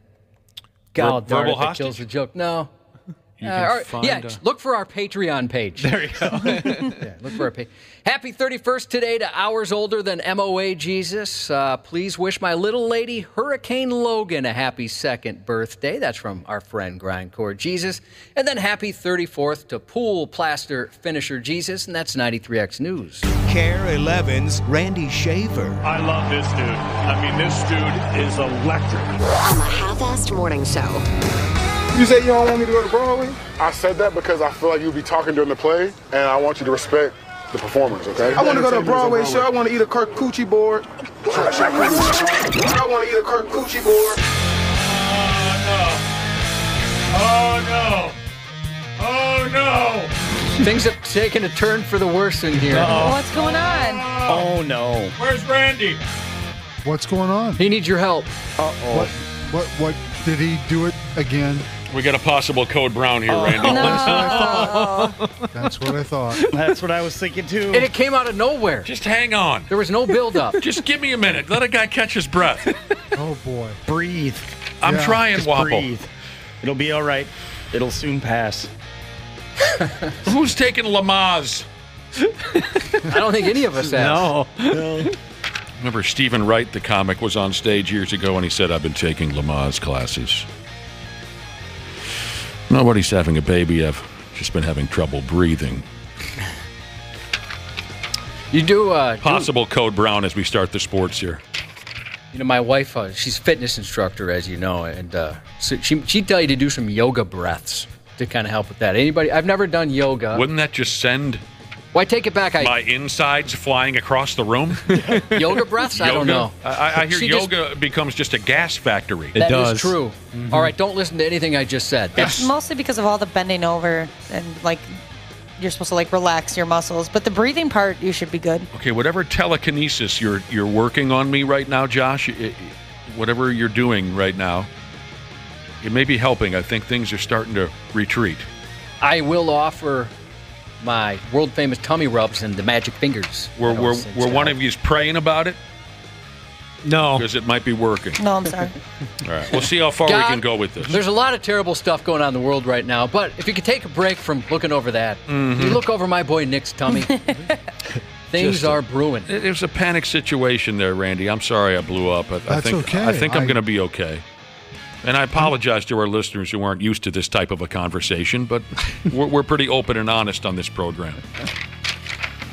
That was cute, that intro. You guys are all still busy whacking off to that Hard Knocks program, right? I thought I it was haven't watched good. it yet. I thought it was a good opener. I can't wait. There was a New York Jets player there in the intro. And folks thought he was kind of funny. His way off pronunciation of the word charcuterie. You got about halfway there. I want to eat a charcuterie board. Now, where did he get halfway there? And now hearing it again. A charcuterie board. I was being too kind. I remember a few months ago, Josh, you said charcuterie out loud on the radio, and I was wildly impressed, of course. I'd never heard that term before. Charcuterie board. He said carcucci board. His name is Tanzel Smart. He's Smart is the last name. Isn't that ironic? Charcuterie. You've liked the program so far. I'm happy for you. I want to see the part where so Aaron Rodgers meets Liev Schreiber. Oh, yeah. I heard he's like a super fan. Yeah, well, he'd been talking about it before when, Aaron Rodgers was saying how they're not looking forward to this, but he wants to talk to the, quote, voice of God. Because Schreiber's awesome. Yeah. He's so good doing the voiceovers. I should know who this person is. Liev Schreiber? Yeah, you'd recognize him. You'd recognize him. Let's see. He's his voice, too, his narration. I listened to him narrate, somebody grocery shopping. He narrates the program? Mm-hmm. Oh. Yeah. Hard Knocks he Liev used to Schreiber. do when HBO used to do 24/7s with different boxing fights and stuff like that. He would do those as well. This Got guy. some listeners who are praying for my stomach right now. Thank That's you so for that. nice. They've texted and they're praying. Yeah, okay, I recognize him. I think I saw him in a motion picture. Yeah, he's been in plenty of those. He's good. He's really good on that. Twins have lost a couple in a row now, Randy. They're going to have to win today and split this pig. Yeah, the Tigers are giving them some problems, and yesterday was pretty ugly. 17 hits. Yeah, I mean, that's just that's a little unusual to see a Tigers team be able to hit like that, although some would argue that this team is starting to figure out what their future looks like. They've got some players that can play. I mean, the Torkelson kid has not had a great year with the average, but they're letting him go out there every day and play, and I think they're starting to see what he's capable of doing. I mean, even Cabrera had 3 hits last night, so just to add to his total of 3,100 plus. So he moved past Robin Yount now on the career hit list. So the Twins lost 9-5. The Tigers were cracking the baseball all over the park. Some good things did happen last night for the Twins. Carlos Correa and even Joey Gallo. Yeah, when was the last time Gallo homered? Oh, God, I don't know. It's been a while. They both got the dongs out. But Detroit was all over the big, tall kid starting pitcher with the beard whose name escapes me. What? Bailey Ober. Bailey Ober. Yeah. Twins kept fighting. They had the bases loaded in the ninth where a grand slam would have tied her up, but Correa struck out swinging. You didn't happen again, I mean, as this thing is moving along every day, I mean, we start the scoreboard watch, right? So the Twins get pounded yesterday, but Cleveland continues to struggle. And so, again, the worst division in baseball, all you got to do is play a little bit better than 500 ball, and I think you're going to be okay. So as long as the Twins find a way to do that, they should be okay. You didn't happen to see video of this derelict who jumped onto the ball field and delayed the game for about 10 minutes, did you, Randy? In the Twins game? Yeah. I did not. There was another runner, not a streaker. Remember, we're trying to make a point to not play along with everyone else on planet Earth and call someone who's fully clothed who runs onto a ball field. We're trying not to call them a streaker. They should just be a runner. And apparently that was the case last night during the ball game. And it took forever, according to what I read, because none of us have seen video. According to what I read, security made very little effort and just kind of let this guy wander around. And eventually he got tired and just sat down, and then they pounced. Looks like in the video I'm watching right now, it's over 1 minute and 20 seconds. Oh, will you send us that video? Oh, wait. Oh. No, video? Yeah. You're sure this was from last night? It's been a roller coaster. Yeah. What the heck was that? Well, it sounds like you're doing the play-by-play for my stomach right now. I forgot that they were in Detroit. So you do not have the correct video. No, I do. You do have them. Jesus Christ. Well, it was like this happened at Comerica Park, and I'm like, well, that's not Target Field. And I'm like, wait, they're in Detroit. And then, like, what else? Anything else? That's my stomach talking, Upple. I'm sorry. It's my stomach talking. Speaking of my stomach problems, I just got a text from Hot Cocoa Sheezes about my stomach problem. And the text message says, Nick, this too shall pass. Yes. Unless you were Josh. She comes after us a lot. Yeah, I'm almost jealous that you know you've got this coming. For me, who knows? Finishing off the 4-gamer today, Randy, Kente Maeda. Who's been really good. You know, I'm a fan. Yeah, he's been really good. But thinking back to, or going back to last night's runner on the field at Comerica Park, and although I didn't see it, the stories that I read said that Tigers security, ballpark security didn't really make much of an effort. What I'm picturing is maybe it's a bunch of old-timers who can't run in the first place. I think they just let the guy tire himself out. Well, it's kind of like did. A rope-a-dope. They did. You're right. That's from what we read. Right. But I'm wondering if it's just a bunch of old-timers that they have working there who aren't going to be able to run anyway. The reason I say that, and we just brought this up, I brought this up a couple days ago when we had Dick Bramer on. Me and a pal drove all the way to Detroit to the old Tiger Stadium to see Kiss in concert in 1996. It was their very first reunion show when they got Peter Criss and Ace Frehley back in the band. I've never seen quite a collection of animals as what I saw on the streets of Detroit and inside that stadium that night. It was like Met Center, mid-'80s lawless behavior. Kiss's first show back with the makeup and the whole works, right? And what frightened me after a while at that ballpark, when the lights went down, my buddy and I basically were standing on a chair hanging over the center field fence, Randy Shaver. And the stage was where home plate is. We were a long ways away, but we didn't care. We were happy to be there. But what I noticed right away was there were no cops. The only security working Kiss's first reunion show with 65,000 drunken maniacs, the only security were the same gray-haired old bastards that you'd see working security for a Tigers game. And I remember thinking, if this gets out of control, we're all going to die. You know what I'm saying? Yeah, there's a lot of old security guards in this. There's a couple times he runs to the sideline by the foul poles, and you think he's going to jump in the crowd. never does, kind of goes back.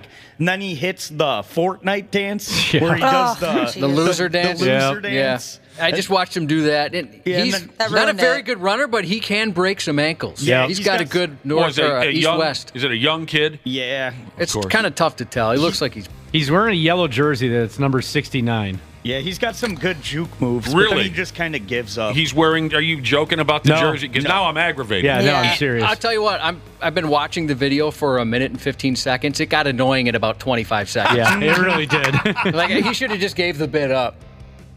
But he made a couple guys look pretty foolish out there. The security guys. One guy dove at him and completely missed. That was sad. So, and that's fine if you want to. These older folks who take a job at the ballpark. Hell, that sounds like a dream of mine. But Randy, I remember when the lights went down, I'm hanging on to the center field fence, looking towards home plate. The lights go down for Kiss. You wanted the best, and you got the best.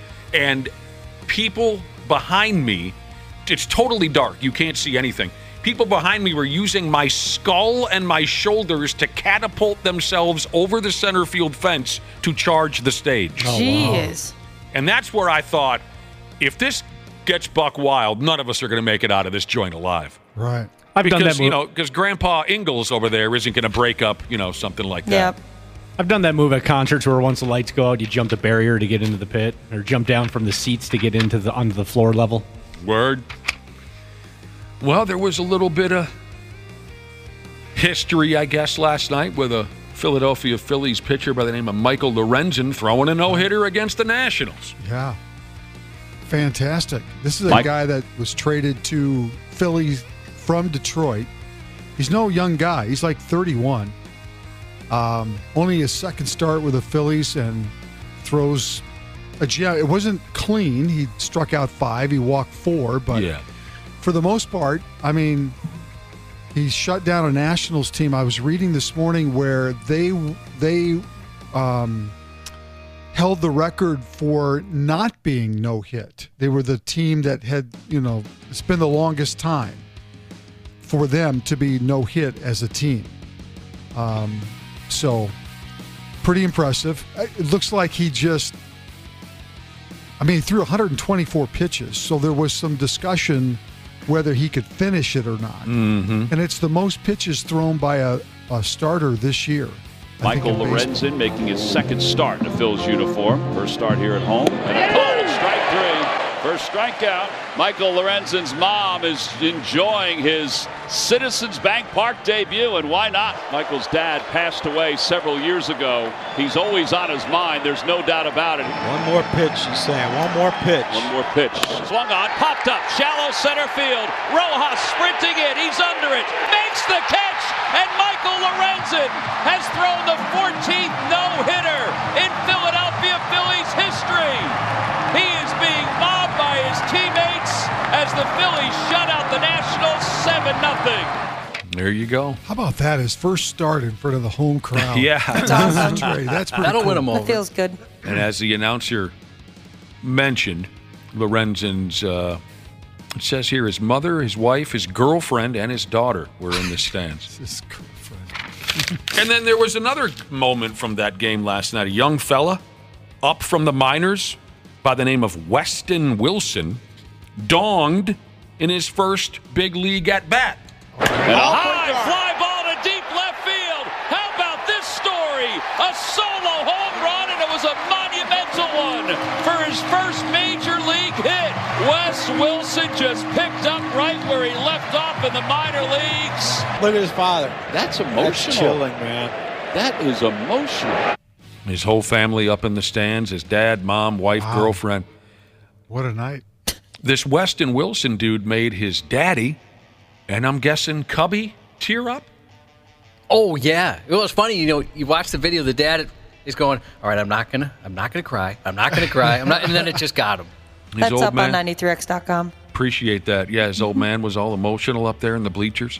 2,836 minor league plate appearances before finally making it up to the bigs.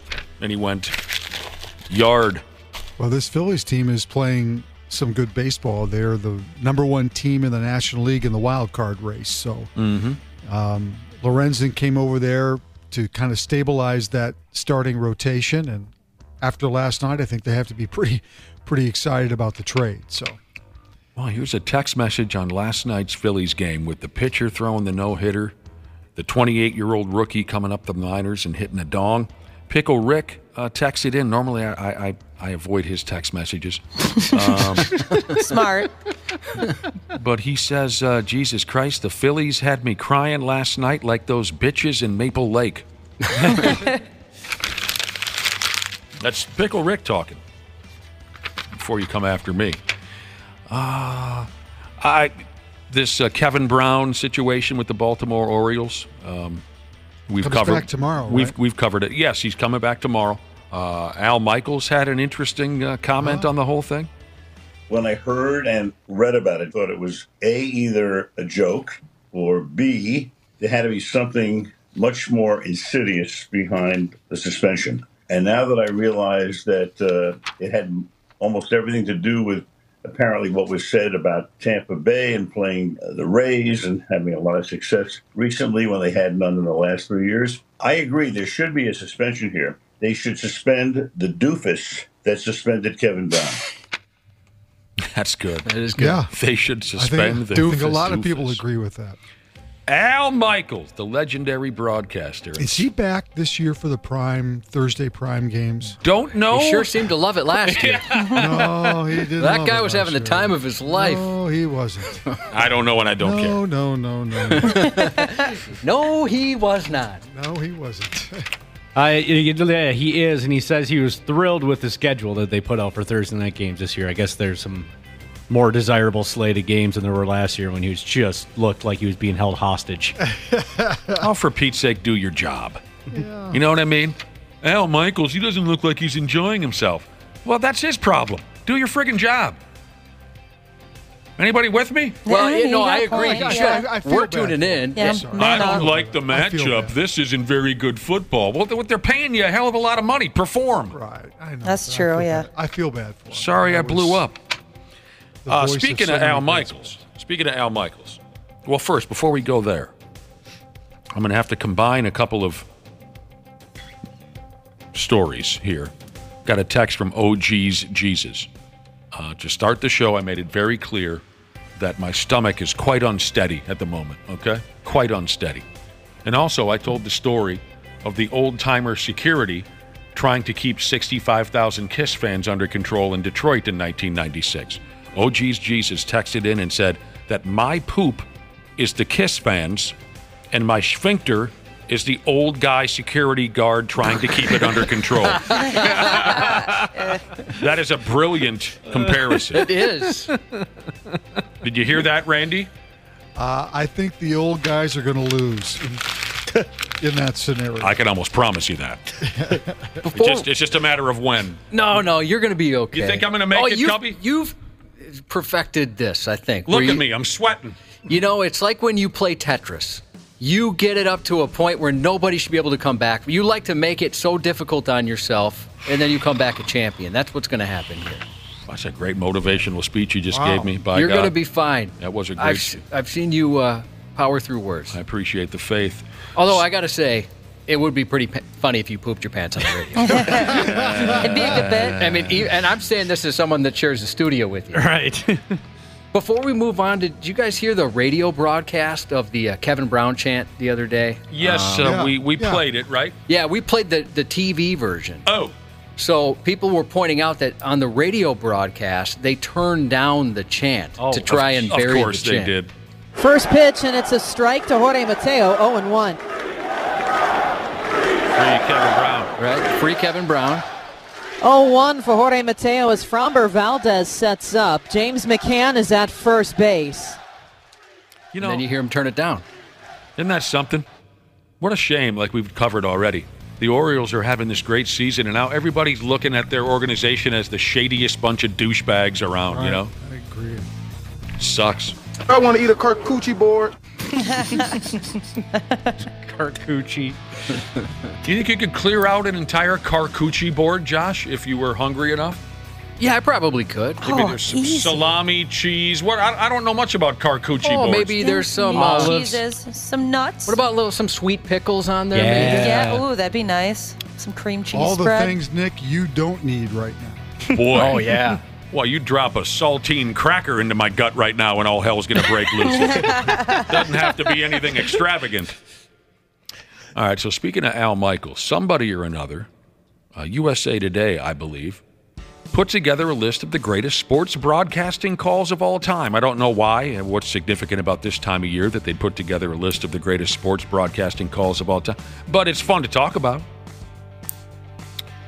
Now, before we all fall down and begin molesting ourselves, it does say here, just so you know, this list is missing some of the obvious classics, like the Giants win the pennant, and down goes Frazier.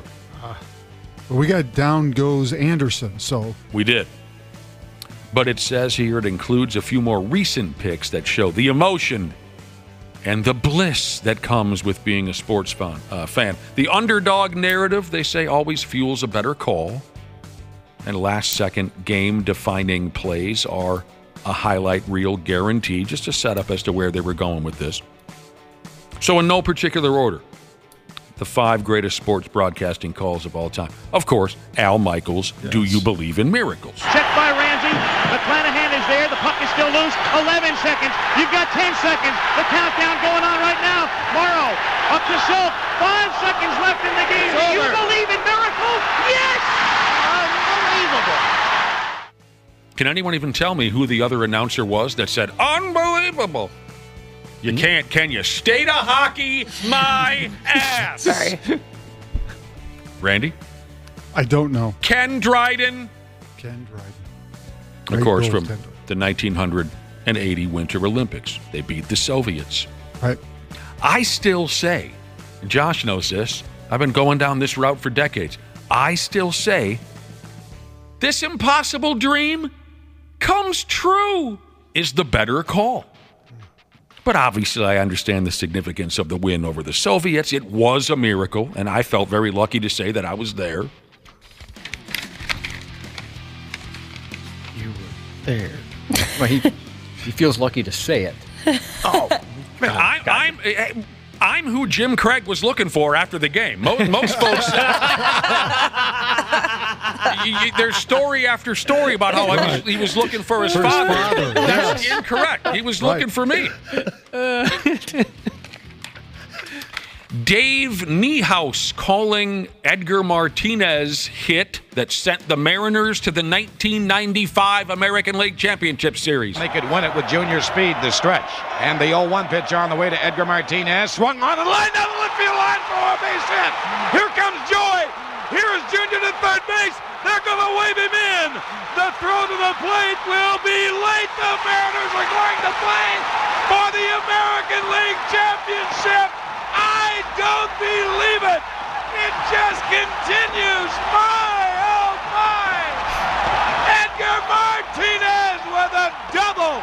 Ripped down the left field line, and they are going crazy at the Kingdom. I mean, it doesn't get any better than that. That's awesome. That is incredible. Because you can hear every bit of legitimate joy in that man's delivery.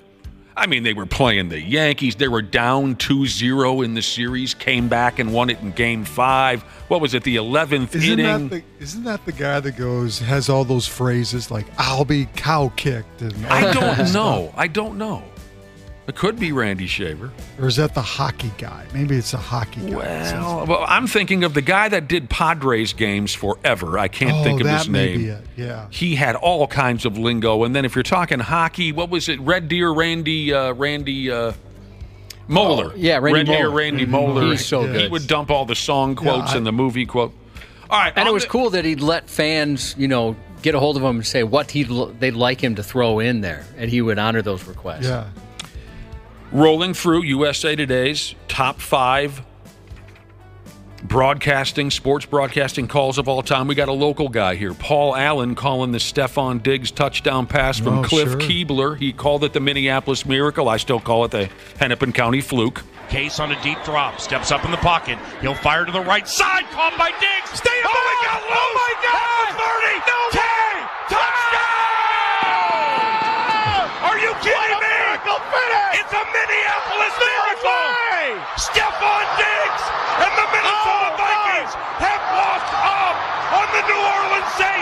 It's a 61-yard Minneapolis Miracle. You know, that would have been a much better call if we could have got the other guy to shut it. It's kind of his bit. He's always stepping on the calls. They openly make fun of that. Who's Pete Bursich? Former Viking linebacker. We've had lunch with him before. I'm kidding. We like Pete. I'm just busting chops. Sure. Randy Shaver, go ahead. You take it from here. All I'm going to say is Johnny Most. Oh, this is the Celtics. Havlicek stole the ball. 1965 NBA Eastern Conference Final. Yes. Greer's putting the ball on a play. He gets it out deep, and Havlicek steals it over the stand zone. Havlicek stole the ball. It's all over. It's all over. Johnny Havlicek is being mobbed by the fans. It's all over. Johnny Havlicek stole the ball. Oh, boy, what a play by Havlicek at the end of this ball game. That's great stuff, especially since it sounds like he's got a walkie-talkie and he's in the upper deck of the stadium. I like that kind of stuff. Johnny Most was just fabulous.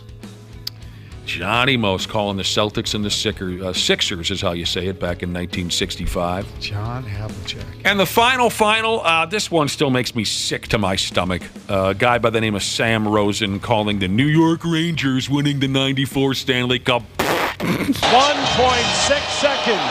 Here it is. The waiting is over. The New York Rangers are the Stanley Cup champions. And this one will last a lifetime. No more curses. This is unbelievable. These people have waited a long time. Fans, players, coaches. Unbelievable. Let the celebration begin. All right, fair enough. Kind of sad that Herb Carneal's call in '87 when the Twins win the World Series isn't one of those calls. I would love that. With all respect to Sam Rosen, whoever he is, I hope he's not dead or anything yet, but I hated that team. They were a team of douchebags. They were the late 80s, early 90s douchebag NHL All-Star team, the 94 Rangers. Sergei Zubov, douche. Mark Messier, douche. Adam Graves, douche. Brian Leach, douche, until he helped beat Canada in the 96 World Cup of Hockey. Steve Larmer, double douche. Esa Tikkanen, douche. Mike Gartner, Randy Shaver, not a douche. Not a douche. Tony Amonte, douche, until he helped beat Canada in the World Cup 2 years later. Shot, rebound, score! Amonte has broken the tie, Doc Emmerich said. Jeff Bukaboom, douche. Okay, I'm done. People are sending in an honorable mention for the call. What's that? See if I can. Sure. Brad. Sky to center field, back, way back, and Anderson makes the catch. Like I said, this is one of the more incredible high school catches you're going to see. Full speed, full sprint, not stopping. He knows he's by the fence, puts the glove up, makes the catch, crashes into the wall, has the wherewithal to show the ball, not even caring about where the wall is. Oh, this is great. One of the most incredible catches. Hey, he was a fill-in. He didn't know he was going to be doing it. I know. I love this. HVAC Delivery Jesus sent me one of my favorite lines that Al Michaels spit out during that game against the Soviets in 1980. There's people here in the rink that don't know the difference between a blue line and a clothesline. But that doesn't matter. That's great. I'm getting some further advice on my stomach problems, Josh. Oh, this could help other people, too. Yeah, what do you got? Because I got one cooking here, and I'm hanging on to it for the sake of the ratings. Thank you for your sacrifice. Well, this is a text from Farts for Dramatic Effects Jesus. He says, put a little water on the starfish. It'll cause it to pucker and buy you some time. Oh, my God. I got a squirt gun. I'll be right in. Oh. Stay right there.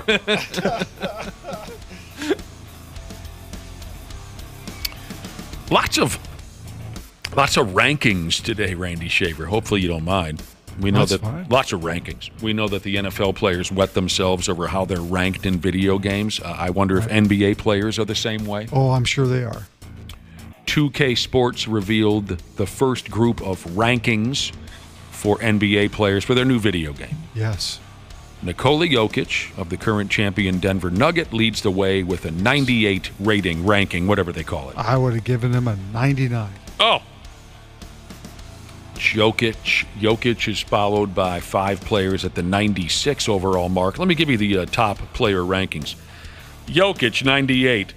The Greek Freak, 96.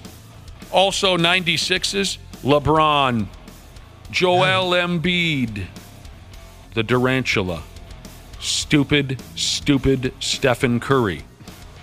Coming in at 95s, Luka Doncic, Jason Tatum, Jimmy Bottles. 94s were dumped on Kawhi Leonard, Devin Booker, Damian Lillard. That game comes out in, September. I'm a little... go back to the 96s for me again. Sure. The 96s were the Greek Freak See, scheme. I wouldn't have put Giannis at 96. Oh, yeah? I'm sorry. You would go lower. I would, yeah. Oh. What was the other one? The 96s were the Freak, LeBron, yep. Joel Embiid, and the Durantula, and Steph Curry. See, now I would have put the Durantula lower than that, too. You think they've lost a step, those guys? Yeah, he's always hurt. He is hurt a lot. It just doesn't... I mean, I think those rankings should reflect the fact that sometimes these guys do not play the entire schedule. I mean, LeBron, to be at 96 at his age with all those players, that's pretty remarkable. Yeah, I mean, he's still going. There's just no doubt when the guy plays, when he's on the floor, he's unbelievable for his age. So that's pretty cool. I saw where, and I know you don't care about this, Nick, but I know there's a lot of people that are like me who like sports video games. Sure. I saw something on Twitter, I think it was 2 or 3 days ago, that yes, indeed, college football is coming back to EA Sports. Yeah. That game was so great. The college football game was so much fun to play because it allowed you to recruit players, and there's a whole dimension to that game that the other sports games don't have.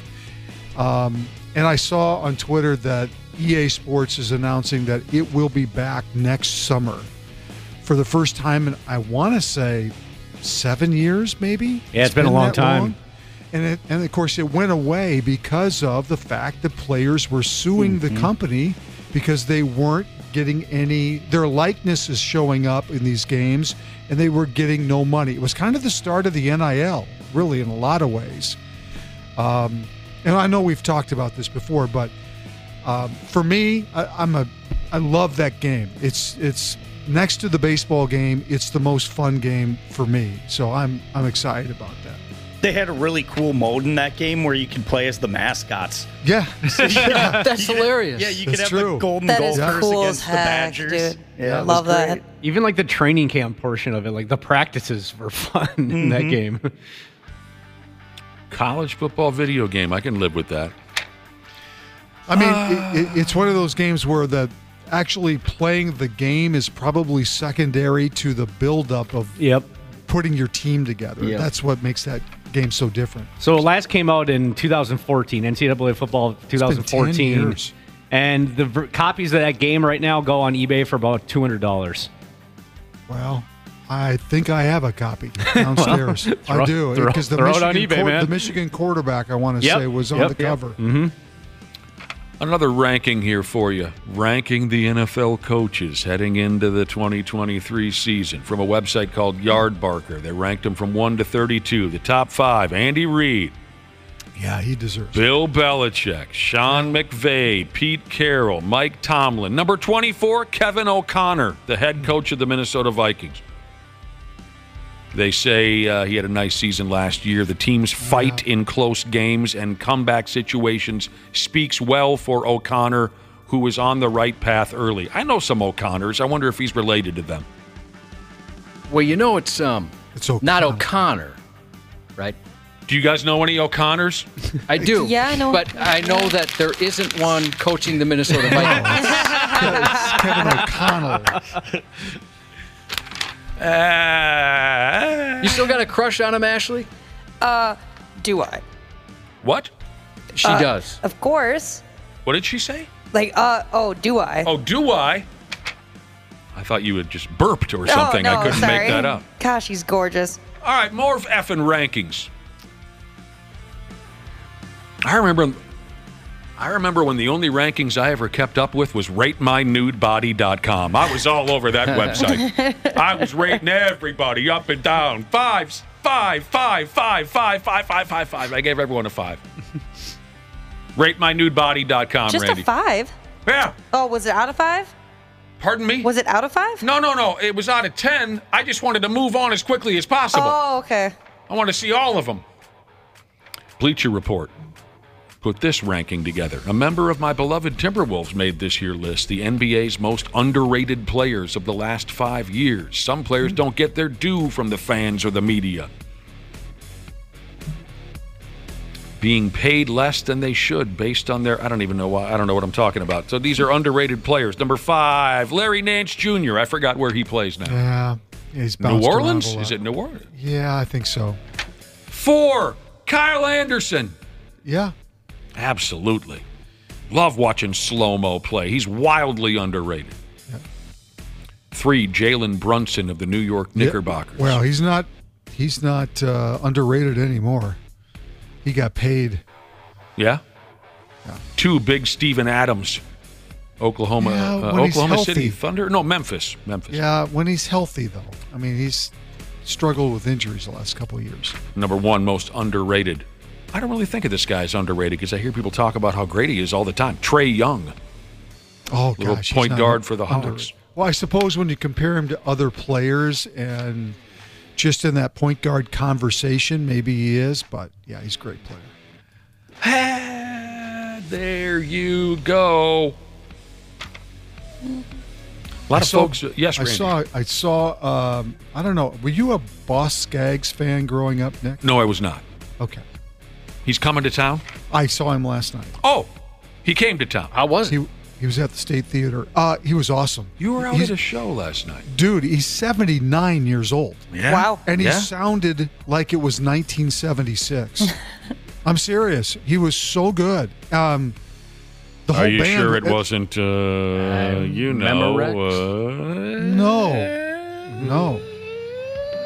Okay. No. That's great sure to hear. What that was, but I want to eat a charcuterie board. You sure it wasn't? You sure it wasn't phony? Is what I was. No, it was not phony. No, it was not. Did he play the Lido Shuffle? He did. Of course he did. Of course he did. I'm glad to hear that because I went to see an older artist a few years ago, and I got scammed. Really? Who'd you go see? I don't want to sell them out anymore. Okay, all because I feel like I'm lucky I didn't get in trouble. Well, there's probably others that felt the same way then. This is a very well-known member of a very, very well-known former member of a very, very, very well-known group. I was pretty disappointed when you said it, and surprised, actually. Dudes. Can I guess? Well, I'm not going to confirm it, Randy Shaver, because I don't want anyone coming after me. Why bring it up? Because it's a effing story. That's why I'm bringing it up. It's just like Brad all over again. Why are you coming? Why are you coming after me? You're acting like Brad. I got a deuce on deck. Yeah, he's sensitive. Why are you coming after me? I'm just not going to say the guy's name. Just know that you know him. Everybody knows him. Yeah. And I was so excited to see to see him solo for the very first time, and he steps up, and I'm right there in the front, and I bring on all the hits, and it sounded perfect. And then about 2.5 songs in, I realized why it sounded perfect. It was all fake. I'm so sorry. That's too bad. The vocals, at least his, were all fake. Did it make it hard to stay? Yeah, well, yeah. You said you noticed right away. I walked away. I had friends who were in about the 30th row, and they're like, "Isn't this great?" And I said, "Go up to the front for a few minutes." Why? I said, "Just go up to the front." They went up to the front and came back and said, "You got to be effing kidding me." Man. What was that? I think that was. Things that are was the pucker is loosening. Yeah. That was a one-cheek sneak. I'm glad you went out to the show, Randy. That's great. Yeah, it was good. He was really. I came in there with. I mean, I wasn't a super big fan. We went with friends, and they were, had seen him before, and they said the last time they saw him that he was not very good, that he had struggled vocally, But last night he was really good. It was fun. Did you need a special pass to get out of the old folks' home for something like that? Did they have a shuttle bus that picked you up and dropped you off? My wife put me in the trunk of the car and snuck me out. And snuck me back in. This is cute. People are texting in guessing which singer I saw that faked it. Yeah. Was it Bret Michaels? No, it wasn't Bret Michaels. I think I know. Was it Roger Waters? No. Was it Frankie Valli? No. I'm going to text you, Nick. Okay. And see if I'm right. Well, that's a lot of fun. I'm excited. That's fun. Send me some pictures of the wife. How many more do you need? You have plenty of those. I know, but I want some fresh ones. I'm not sending you any more because the last time I didn't know. It wasn't. I'm just answering some texts here. It wasn't. Right, it wasn't Phil. text. Okay, where's my phone? Oh, here it is. This is to listeners. It wasn't Phil Collins. It wasn't Kevin O'Connor, head coach of the Minnesota Vikings. Stop. No, and Randy, I can answer this on air. It was not Lionel Richie, and I'm kind of mad that you would assume that Lionel would ever do that to his fans. Never. I don't know. That's why. Okay. No, it wasn't Willie Nelson. No, it wasn't James Hetfield. No, it wasn't Don Henley. Well, Don Henley would never do that. But I'll tell you what, when you say Don Henley, you're close. The Arizona Coyotes are attempting to drum up interest as they look to build a new arena. Did you hear this about the Arizona Coyotes? They're looking to build a new arena. In a statement announcing that they might have something going, they've purchased some land in Mesa, Arizona for a new rink. They also wanted to get the crowd, their fan base, excited about, not just the possibility of a new rink, but new players coming to town. They referred to former Golden Gopher Logan Cooley as the top prospect in the world. Oh gosh, that's a lot of pressure. Yeah. I mean, if you're going to build a new arena, don't you really need to have a overzealous fan base that can fill the arena? I'm not so sure Arizona has that. Well, I mean, hockey. And Logan Cooley's got a ceiling that is unbelievable, right? Mm-hmm. He's got all the potential in the world. But that's the first thing I thought of was, why put that kind of pressure on the kid's back? For sure. But even without Logan Cooley, I'm not so sure they have a fan base that's rabid enough to fill a larger arena. Don't they struggle in filling what they're playing in now? I was going to say that because they play at ASU, right? It's like 5,000 seat arena. I don't know. Yeah, it's a college arena. It's a college arena. I know that. Oh, but you do? Do they even struggle to fill that? That I don't know. Yeah, I didn't watch any of their games. No, it wasn't Steve Perry. No, it wasn't Brett Favre that I saw on stage. It sure as hell wasn't Mr. Big. It sure as hell wasn't Sammy Hagar. How could you think that? It wasn't Robert Plant, but I would have preferred it if it would have been fake the last time I saw Robert Plant. Hell no, it wasn't Tom Kiefer, and F you for even bringing that up. It wasn't Paul McCartney. We got to get going, Randy Shaver. We got to get going. Thank you very much. This is as bad as Brad's song. We're never going to figure it out. Well, now that I think of it, the guy is old enough. He probably can't hear us anyway, the guy that I saw. But no, I'm going to save it. We don't need any trouble around here, Randy Shaver. There's enough trouble brewing anyway. Oh, yeah. Yeah. Right down on my boiler. Tomorrow, dad fights, Randy. Oh, man. What's my winning streak? Like 5 weeks? Yeah, I think you're up to 6, actually. You've been whooping ass. Has it really been 6 weeks? I think so, yeah. You've been whooping ass. Brad should just phone it in. Just give up. Thanks, Randy. See you tomorrow. Coming up, Jordan Maxx joins us live and in studio. Half-assed morning show. 69. This show sucks. Who are you, fart knockers? 93X. Hey, Minnesota. CJ Ham here. Huddle up for a second. You need someone to go the extra yard when your furnace or AC is out? Give the ball to the certified pros at Standard Heating and Air Conditioning. They've been at it for 90 years. Ready? Break. It's savings on a stick season with Standard Heating and Air Conditioning State Fair specials. Deals on deals on deals. Savings from $30 on a tune-up all the way up to $950 on a new cooling system. Visit standardheating.com/offers for details on all their State Fair deals. Standard Heating, providing the comfort you deserve since 1930. Are you currently enjoying the show on the Stitcher app? Then you need to know Stitcher is going away on August 29th. Yep. Going away, as in kaput, gone, dead. Rest in peace, Stitcher. And thanks for 15 years of service to the podcast community. So switch to another podcast app and follow this show there. Apple, Spotify, or wherever you listen. Half-Assed Morning Show. 93X. The 93X Half-Assed Morning Show. All right, then. What's going on? Welcome back to our radio program. It's 8:30. It's Thursday morning, and porn star Jordan Maxx is here. What's going on, Jordan? Hey, how's it going? Hey, good. Thank you. Thank you for joining us. Thanks for having me. Doing all right. We're doing all right at this point. Yeah, crawling towards the weekend, getting ready for it. Yeah. We're headed in that direction. Yeah. What's new? Any new videos? Any new experiences? Any new this or that you'd like your fans to know? It's funny that you mentioned that. I'm not trying to brag. Uh-huh. I'm not trying to inflate the truth. I'm kind of going viral on TikTok right now. Is that right? Oh, for what? What'd you do? I see that in my future. I didn't do anything, and it's the reason. The reason that I'm going viral is because I didn't do anything. A really popular local TikTok creator reached out to me to be on his podcast. Okay. And I agreed. I was like, this is exciting. I love doing podcasts, of course. What do you think of just regular radio shows? I love regular radio too. Okay, good. Yeah, of course. All right. Little insulting that your appearances here have done nothing for your career, but go on with this No, podcast. not at all. No, I love being here. The brotherhood, the sisterhood, you guys are so great to me, and I you're really great to us. appreciate you. And Thank you. So you're on this podcast with a popular local podcaster. We didn't get that far. Oh. Because after I agreed to do the podcast, that was like 2 weeks before the actual recording date. Mm-hmm.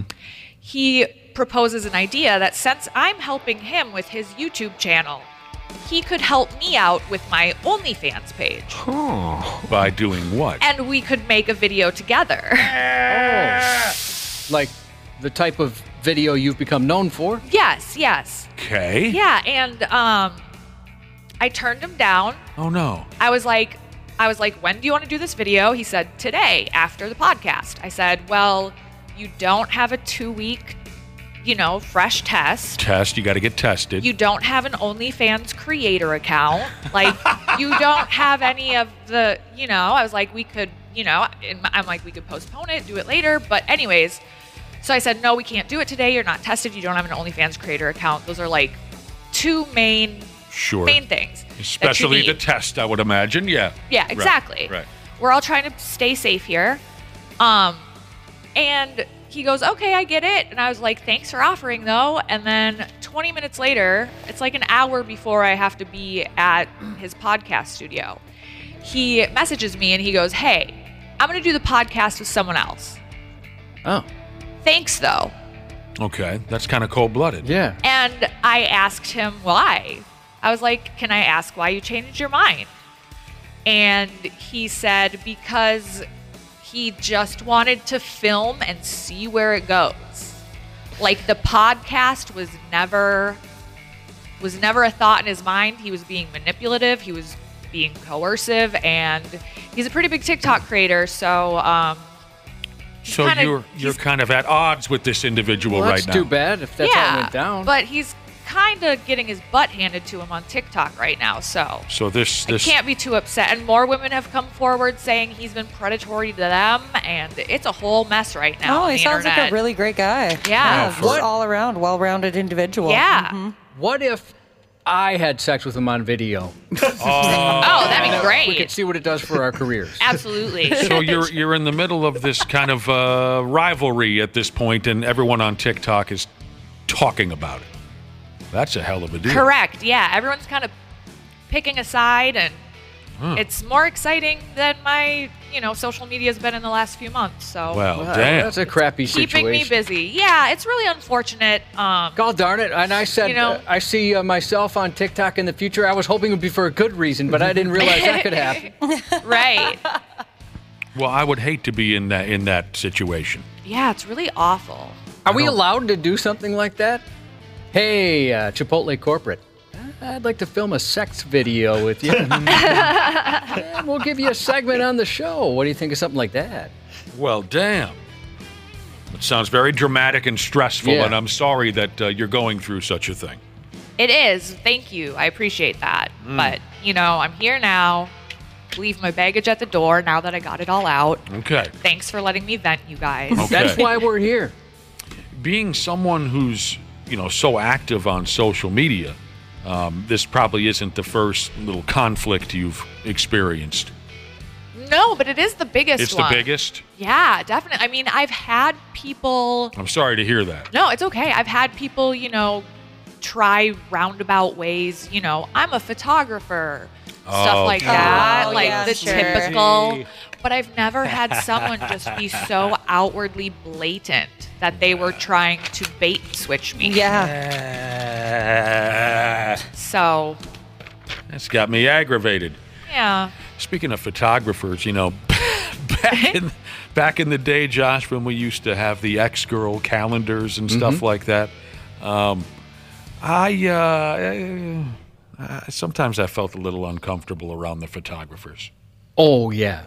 I mean, weird vibes. There's one we know now who's the type of dude that you want taking pictures of you. But yeah, you're right. Back then, especially, because some of them would be fighting with each other on who could take the pictures. And I'm saying, we would have, there were professionals who made the finished products, right? That ended up in the calendars. I'm talking about some of the preliminary photography that was done. There was just like a friend of, well, I know my cousin can take pictures, that type of a situation. Yeah. The folks who ended up, creating the calendars were professionals. There were some other photography sessions where I thought, did this dude just go buy a camera at Best Buy today just so he could see women in their underwear? Yeah, and you kind of hope in that situation where it's supposed to be professional that guy's not going to be horny. I mean, I feel the same way if you go to a urologist. I don't want a horny urologist just because he's looking at private parts. Well, damn. Well, how about I pick up your spirits, hopefully, Jordan Maxx, with an interesting question. I've been wanting to ask this question to all of us, actually, at one point or another, but we've run out of time or the conversation had shifted in a different direction. I think you'd be a perfect person to be asked this question first, Jordan Maxx. Perfect. This was going around on Reddit. Oh, I love Reddit. Okay, I you love do? Reddit. Good. If you had to marry the first person you ever had sex with, how different would your life be today? Oh, wow. Well, okay. Now, can I answer? Think about it. I'll think about. Okay. Oh no, if you led me to believe that you wanted to think about it for a minute, but if you have a reaction right away, that's even better. No, my life would. I'm still friends with the boyfriend at the time. I was 17. I'm still friends with the boy. I was just talking to him the other day. Yeah. So let's say you had to marry him. Yeah. Let's say you had to marry him. Oh, my parents would be so happy. Really? Yeah, they loved him. So they he tours for a living. Oh. He works with rock bands and pop artists on tour with them. Oh Christ! And you love live shows. I love live music. Yeah. Yeah, and my parents loved him. Like when he's in town on tour, like he'll still come over for dinner. Well, what a wonderful, happy story that is. Yeah, that's great. So we're still friends. We still get along. I think my life would be way different. I don't know if I would be doing what I'm doing. Mm-hmm. I don't know. He's on the road most of the year. Yeah. I don't know how that would work. I don't know if I would be good at a long distance. Well, sort of relationship. Maybe he would be. Maybe he's making enough money to where you could just travel with him and that would be super fun. Wow, that's probably the happiest scenario we're going to come up with this morning with this particular question. Yeah. No, he's still very handsome. He's in very good shape. Wow, this went really well. Yeah.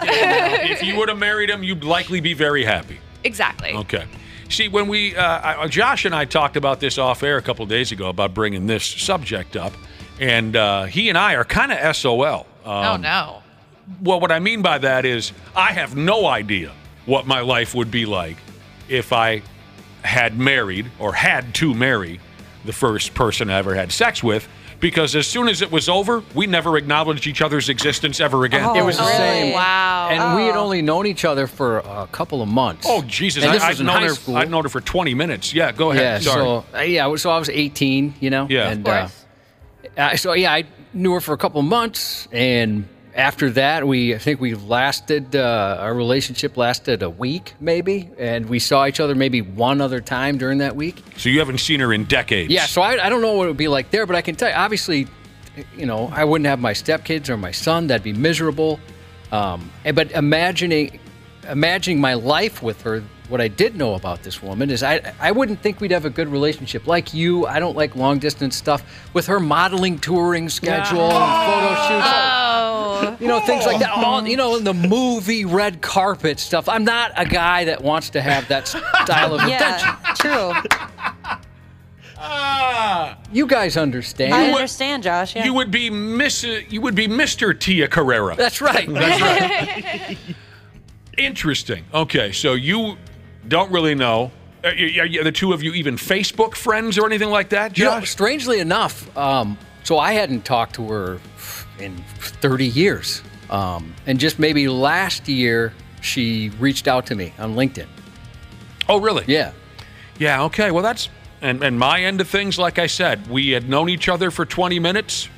We had sex, mainly because I think we both just wanted to knock it out. You know what I'm saying? Yeah. We were young kids. And then we honestly never looked at each other or had another conversation.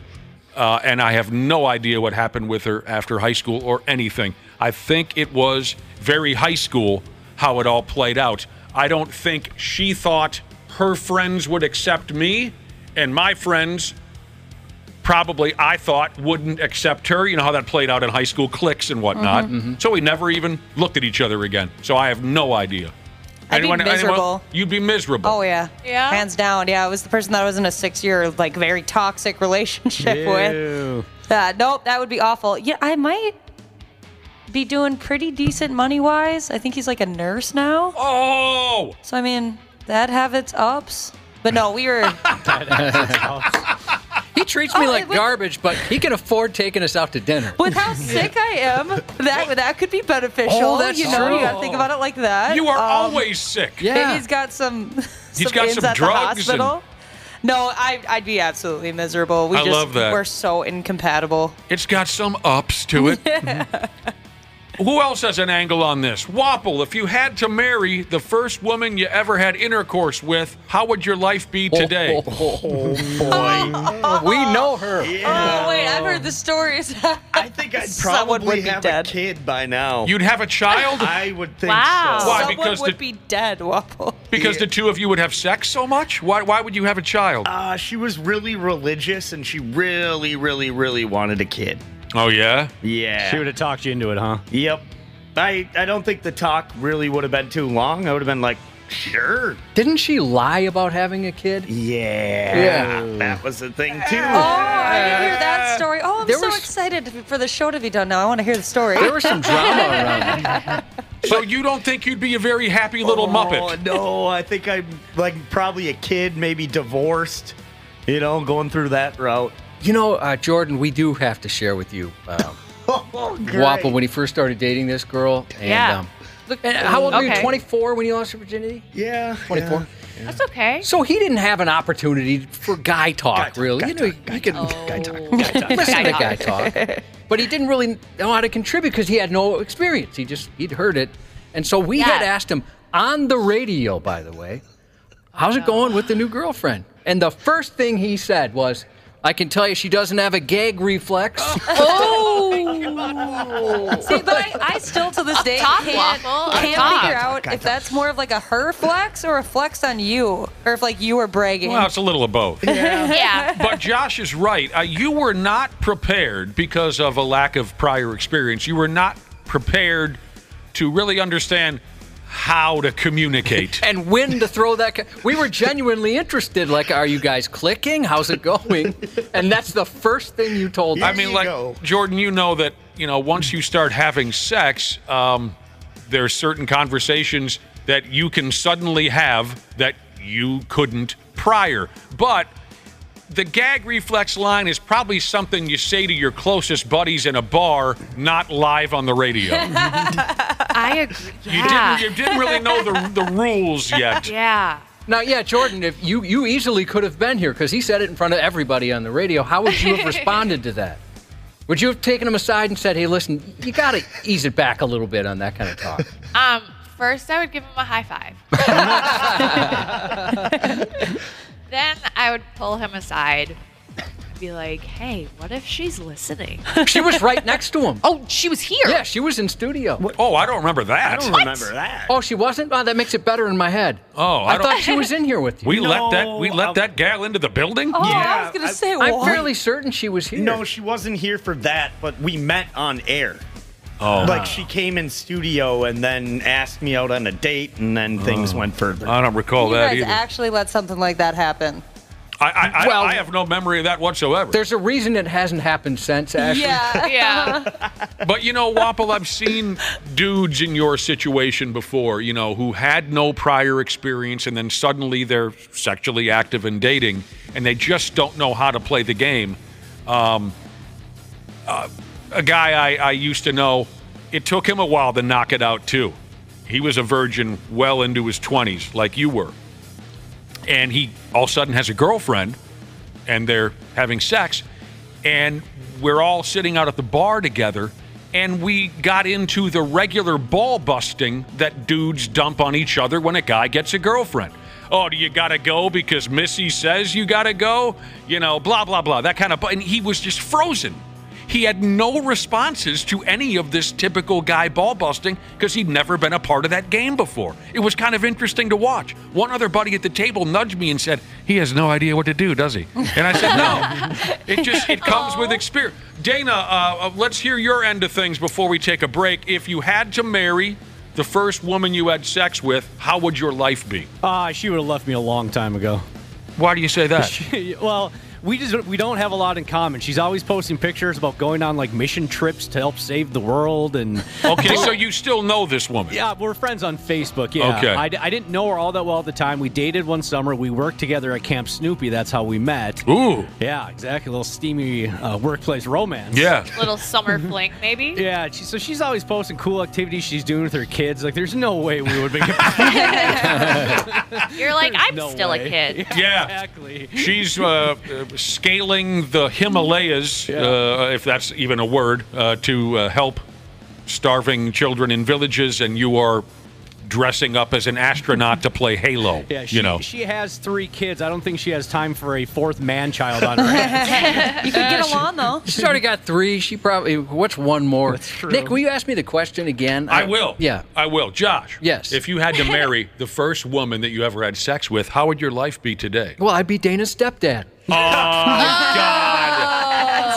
That's a cold-ass shot. That's a cold shot. I didn't mean that, Mrs. Wessel. I was just looking for a way to end the break. We got to take a break. That's a great way to end the break. Dana's crying now. We'll be right back on the Half-Assed Morning Show. You got it. Half-Assed Morning Show 93X. Hey, there you go. Boy, we're getting close to busting out of here. It's 8:55. Thanks very much for listening to our program. We've got Jordan Maxx in-studio. And I want to... Oh, sorry. Yeah, no, go right ahead, Cubby. I want to thank some longtime listeners. Wapple, she was... When we were talking about the girl you lost your virginity to. Oh, sure. And we talked about your infamous gag reflex line. She was in studio because she went on to talk about your size. I knew I remember looking at her face when you said that. She was talking about his size. Yeah, she went on to say about your size. So thank you for the text. Gross. Yeah. That was something. What'd she say? I don't want to get into that necessarily. I don't want to know. But what did she say about his size? You want to know? They said he was packing heat. Yes, it was along those lines. Wow. Yeah, mad heat. You know what, Wapple? Good for you and your big penis. Yeah, dude, good for you. Whip it out. Let us take a look. I remember when Wapple said, I wish I was hung like a horse, then I wouldn't have to carry this big thing around. That's where the joke originated. You brought that one up first. Okay, yeah. so where are we going with this? So she was in studio when he said that? She was in studio because we had asked, we brought her back in. It was a follow-up to your date, or when you guys started dating. So We were having a conversation all here collectively, Jordan Maxx included. The scenario was, if you had to marry the first person you ever had sex with, how different would your life be? And we all gave our take on that. I have some listeners' answers to that scenario in a minute. But speaking of awkward scenarios, where Josh noted it was awkward, very awkward on the air when we said, so, how's your new girlfriend? Well, she doesn't have a gag reflex. It was awkward. That brings up, and earlier I had a little meltdown. And you're probably right now thinking, which one? Remember earlier today we were talking about someone who used to work here, and I do not like their name used on the radio. They don't deserve to have their friggin' stupid name said on the radio anymore because they abandon each and every one of us. Okay, but if we're talking about awkward statements, it makes me think of that particular person. Do you already know where I'm going with this, Josh? I think so, because there's one particular person that would make quite a bit of them. Tell me how stupid this is, Jordan Maxx. So I had never met this person before, but we were working together for the radio station at a bar. And Josh says to me, oh, this guy who's in the promotions department, you'll be working with him tonight. I'm thinking about bringing him onto the radio show, so when you meet him tonight, tell me what you think. Right? Oh. I'd never met the guy. I recognize him from across the room because he's decked out in dorky 93X stuff. You know, you have to do that at some promotions. So I walk up to the guy, and I say, hey, I'm Nick. How's it going? And this is what he says. The first time we meet, he says, oh, well, currently I'm banging a married chick, so I guess I'm doing all right. Nice to meet you. Wow. I was trying to picture, do you remember, I forget, what did you say in that situation? Because for me personally, I think I'd be at a loss for words. I wouldn't know what to say. I mean, I'd get out of there so fast, I'd have to come back to look for my keys in the lost and found. You're never going to hear me say this again, and you've never heard me say it before. Shut it, Josh. I'm going to have to get a little drunk on some Roster's beer. Oh, man. Roster's lager? Yeah. One of those big Rosters. Can you believe that was the first thing a grown person said when meeting someone, Jordan Maxx? People surprise me every day. Well, I'm currently banging a married girl, so I guess I'm doing all right. I think I said, are you effing kidding me? I think was the first thing. All right, here's some listeners' take real quick on the scenario. If you had to marry the first person you ever had sex with, how different would your life be? Farmington Dad Jesus, he says his first rodeo was with a figure skater. He says, she was a man-eater. She would have moved on from me like she did back in the day. A man-eater! Long storyteller Jesus says, I did marry the first person I had sex with. And it's a train wreck! Oh, no. Oh, sorry. Well, here's a listener says, if I would have married the first girl I had sex with, I would be with my son's mother. We had him our senior year. Oof. He said it would be miserable, but, you know. You're young. Everyone makes mistakes when they're young. There was one more in here that I really liked. Oh, yeah. A couple more. The gal that I first had sex with recently reached out to me after 25 years because she wants to cheat on her husband. Oh, wow, you must have made an impression.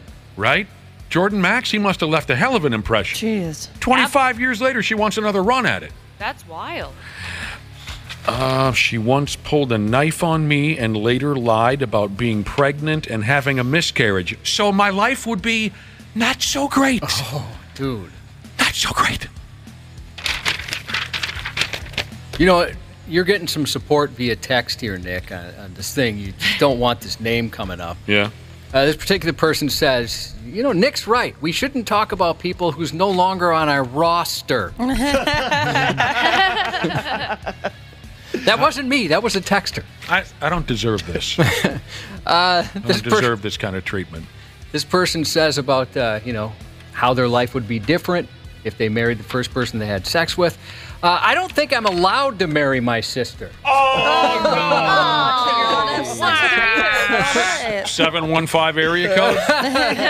No, it's a 763. Jordan, we got to get going again. Any new videos or movies on your social sites that you want everyone to know about? Yeah, I've got some good stuff coming up soon. I just uploaded like 5 or 6 videos to my websites. You can find the links at jordanmax.com. We always dig having you swing by. Including your TikTok. Now, there's a bunch of people that text in. They want now to go to your TikTok page. Oh, yeah. My TikTok link it's just the Jordan Max. It's on jordanmax.com, too. On your website? Yeah. Okay, cool. Thanks for joining us. Thanks for having me. Absolutely. A lot of shout-outs before we go. We got to give a shout-out to the lovely Larissa, driving to Nebraska today with Roseville Ginger Jesus. Congratulations to the awesome Emma. Her proud dad, School Maintenance Jesus, texted in to let us know she earned a championship ribbon at the Dakota County Fair for some maple syrup. We get to. Is that right? Yeah, that's pretty cool. That is cool. I'd be pretty proud. The championship. Yeah. We get to welcome a couple new members of the Brotherhood to the world. Wesley James, born Tuesday, and Carson, born Saturday night. Wesley. I like the that name. Yeah. That is. Both good names. Awful nice. Well, no, just Wesley. Oh, I like Carson as well. Nothing wrong with that. Happy 10th birthday to Finley, a.k.a. Fantastic, from But You Didn't Mean Not To, Jesus. Happy 33rd to Tanya. Good luck with the Demolition Derby tonight from 45 Jesus. Party Pete sent in a shout-out to his smoking hot wife, Jeannie, for their 32nd anniversary. And another smoke show in the sisterhood. Happy birthday to Typhoon Jesus from her husband, has to wear a raincoat during sexy time, Jesus. The 93X half-assed morning show. 93X. The 93X Half-Ass Morning Show podcast is sponsored by Standard Heating and Air Conditioning. New episodes drop each weekday. If your podcast platform has ratings, go ahead and give us 5 stars and maybe give our enemies 1. Thanks, and here's a word from our sponsor. It's savings on a stick season with Standard Heating and Air Conditioning State Fair specials. Savings from $30 on a tune-up all the way up to $950 on a new cooling system. Visit standardheating.com/offers for details on all their State Fair deals.